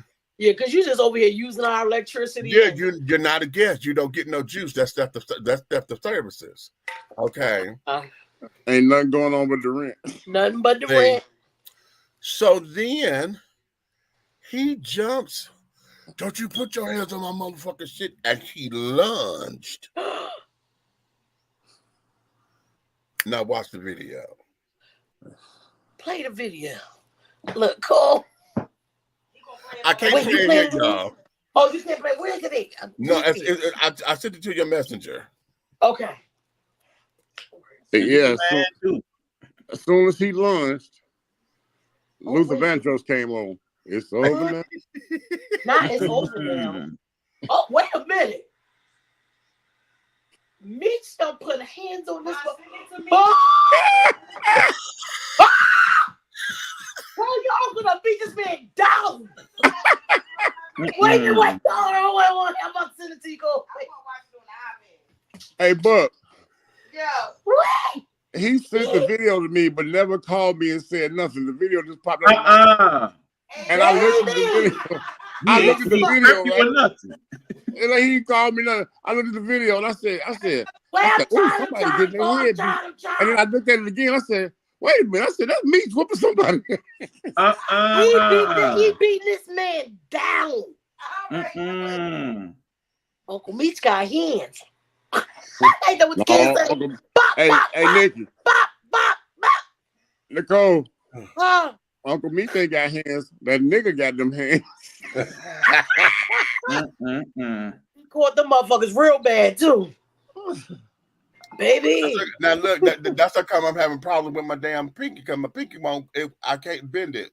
Like if I ball a fist up, honey, it won't bend on its own. Look, I'm watching the first one. I can do it manually. Somebody's ass. Oh, if you don't leave me alone, you're gonna have to send me home, 'cause I'm about to whip somebody's ass. But wait, yes. Wait, so he walked up on you, Meech? Yeah, he lunged at me. Yeah. Look at the maid. The maid, she running up the steps. Oh yeah, that was so funny. She looked back and she got the He hell looked on. back and ran her ass up the steps. Yeah, he said he lunged at him. And See then the that other happened. one? Uncle Meech got the nigga pop, pop, pop. Look, I don't watch it. Yeah.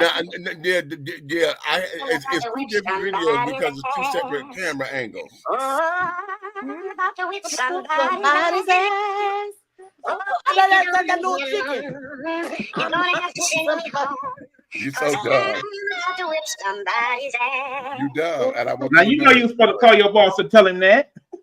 Listen, Meech said, let me tell you something. I'm choosing violence today.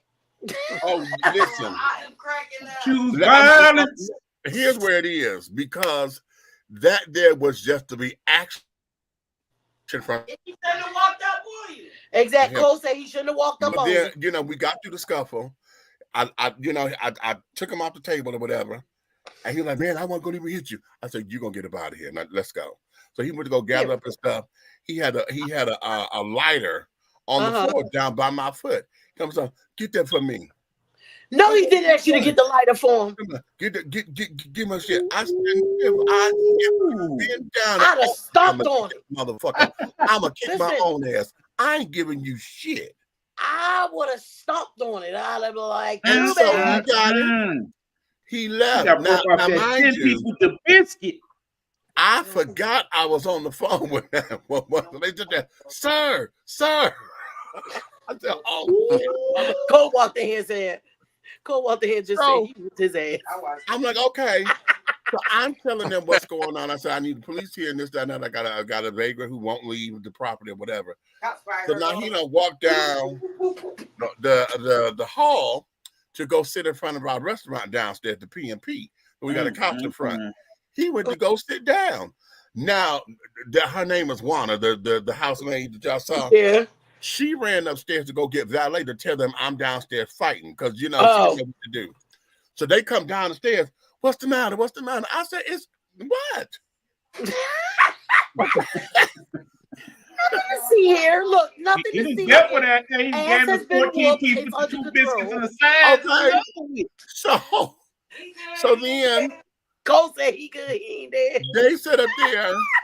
No, he hurt though, because child, listen, my hand's been hurting since. It's been a week. Did you soak it in stuff? I have. I've been soaking in this, that, and the other, but me say you is not gonna walk up on me, motherfucker. Not like that. Oh hell no. But I'm telling y'all, I went down. Hurry up and make the meme thing, because I'm too tired to make one tonight. Because the lady going up the steps. Mouthy. He getting mouthy again. And so I walked down there because I'm like, okay, he ain't went out this door yet. Hold on. So I walks down and I get right over by him. Don't come fucking with me. You better not do no shit. And I heard my voice lower. Ooh. I heard it. I said, motherfucker, if you don't get your motherfucking ass up. Not all the way down in the Barry White baritone tone. It's going the to Tony be tone. No, that sounds like James Earl Jones. Listen, okay. And he says, come on, Mufasa. Okay. He says, don't start no shit. I said, get your motherfucking ass up out of here. Now make me look if you will. In the chat, y'all, when we get done, I'm gonna send y'all. So I can't show it on TV because they got one of my coworkers' face in it. Yeah. But y'all, I got this new coworker. His name is Josh, right? Meets Josh's family. So okay. So Josh said, "Did I send you the video?" I said, "No, I wasn't here. What happened?" Y'all, it's a man in the middle of the fucking concourse just changing his motherfucking clothes like he in the private bathroom. Oh.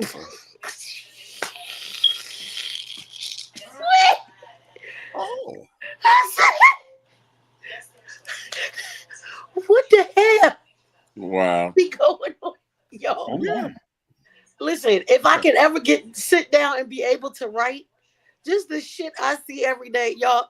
This is a never-ending script where I work. I promise you, it's a never-ending script. And somebody came down. I go to open the damn door. The people was coming from Aruba today. I look around, see my manager on the jet bridge. I said, "What you doing down here?" He talking about these motherfuckers. I said, "What happened?" He said, "We gotta take somebody over." Then I look. I see the 3 police behind me. I said, "Oh shit, it's serious." Y'all, open the door. I asked the flight attendant, "Y'all okay?" She said, "Are the authorities with you?" I said, "Yeah." She said, "Okay, yeah, we all right. Go ahead, open the door." Y'all, I thought it was about to be some rowdy ass, spring breaking ass bullshit. It's 2 old palm color couples. No. I promise you. And guess what they was arguing about the fight about?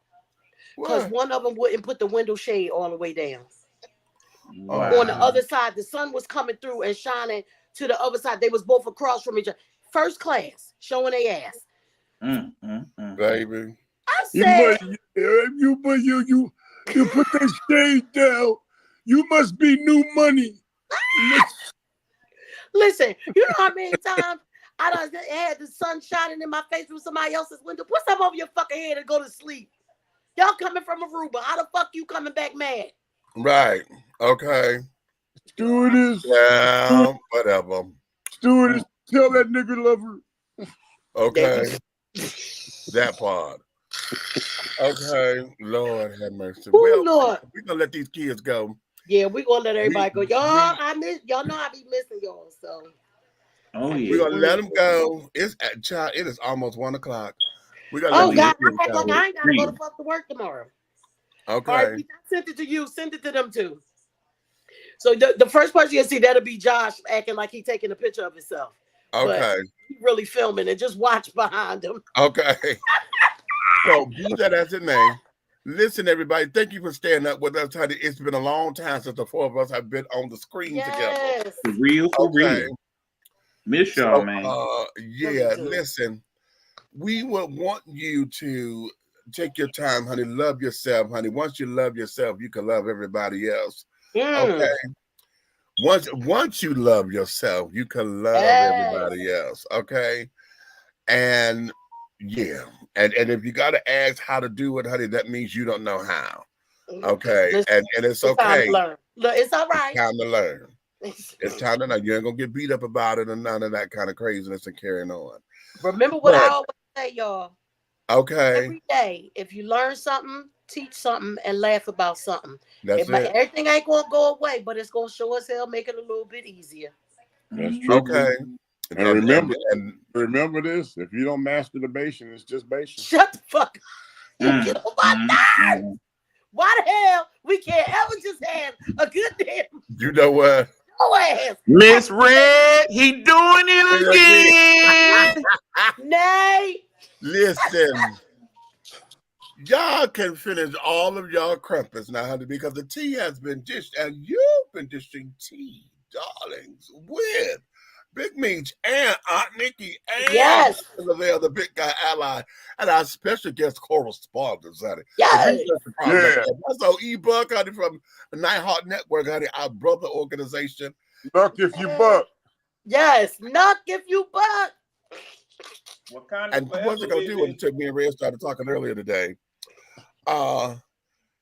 So listen, if you love us the way that you say that you do, honey, like, subscribe, share this particular thing, honey. I'm gonna try to cut some of this up. We're gonna try to make. I'm starting to do little video shorts now. Okay. Yes. Okay, we're starting to get into the shorts. I know I'm behind in this technology, but child, listen, trying to do this is time consuming. They don't realize because it's editing. It's editing and trying to go through. I got to go through all the shows and remember what was said, and then I got to rewatch it. Like, oh yeah, that's good, and cut. And okay, we got StreamYard does make it helpful though. If you can go StreamYard is lovely for it, honey, because you can do it in the program. But I got shows now that I'm thinking about doing it. We got to go back and try to do. You know what I'm saying? But that's okay. So if you love us, like you say, do like, subscribe, and share. But if you hate us, want to neck roll us or whatever, you can tell all of your motherfucking enemies to like, subscribe, and to share.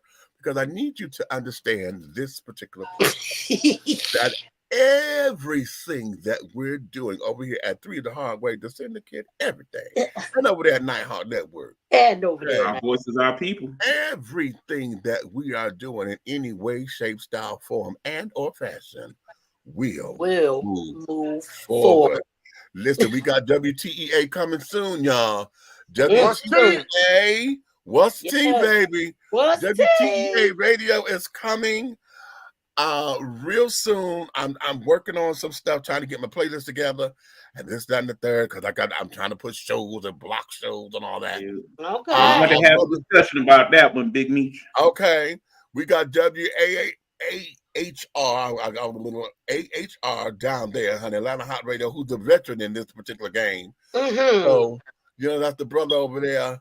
And carrying on. So we figured to do that. So that's coming down the pipeline very soon. Okay. And I'm gonna be trying to fly in on the days when we's on the radio. Okay, well, thank you for that. Okay, I love it. Yes, the grown folks yes. Okay. Yes. You better understand, because now catch it, Carmelo. I said you dish your tea, but you don't know sometimes we may have Long Island ice. Hey, that show right there. We need to call it the G Spot. Oh, you can't be a part of it because you don't know how to act. I beg your pardon on all fours. You know what? Let me get up out of here, because we about to get up out of here because y'all know ready to get us started. We better get ready to cut one more. We're about to start an after dark edition. It's gonna be after dark.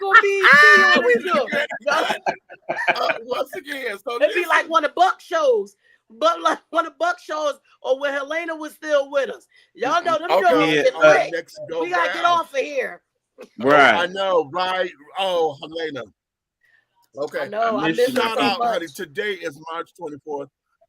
Well, not anymore, but we will shout out to Star Jones today. Our celebrity birthday is Star Jones, honey. She turned 62 today. All right, come on, Star. Okay. So I told y'all, honey, we got divas every day, from starting with Stephanie on the 22nd, the 23rd with Shaka, 24th is Star Jones, honey. Tomorrow, the 25th. Is the Queen of Soul, honey, Aretha Franklin. Okay. And I did not know that she and Elton John shared birthdays. I did not know that. Oh, wow. That's cool. March 25th, honey. And then the 26th, because we won't be here, the 26th, honey, is the real diva, Miss Diana Ross, and Teddy Pendergrass on the 26th.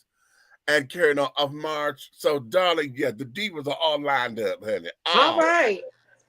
So we love y'all. We love y'all. Okay, so having said all that, honey, we're gonna say good night and it's up. Y'all can't see it, but it's up.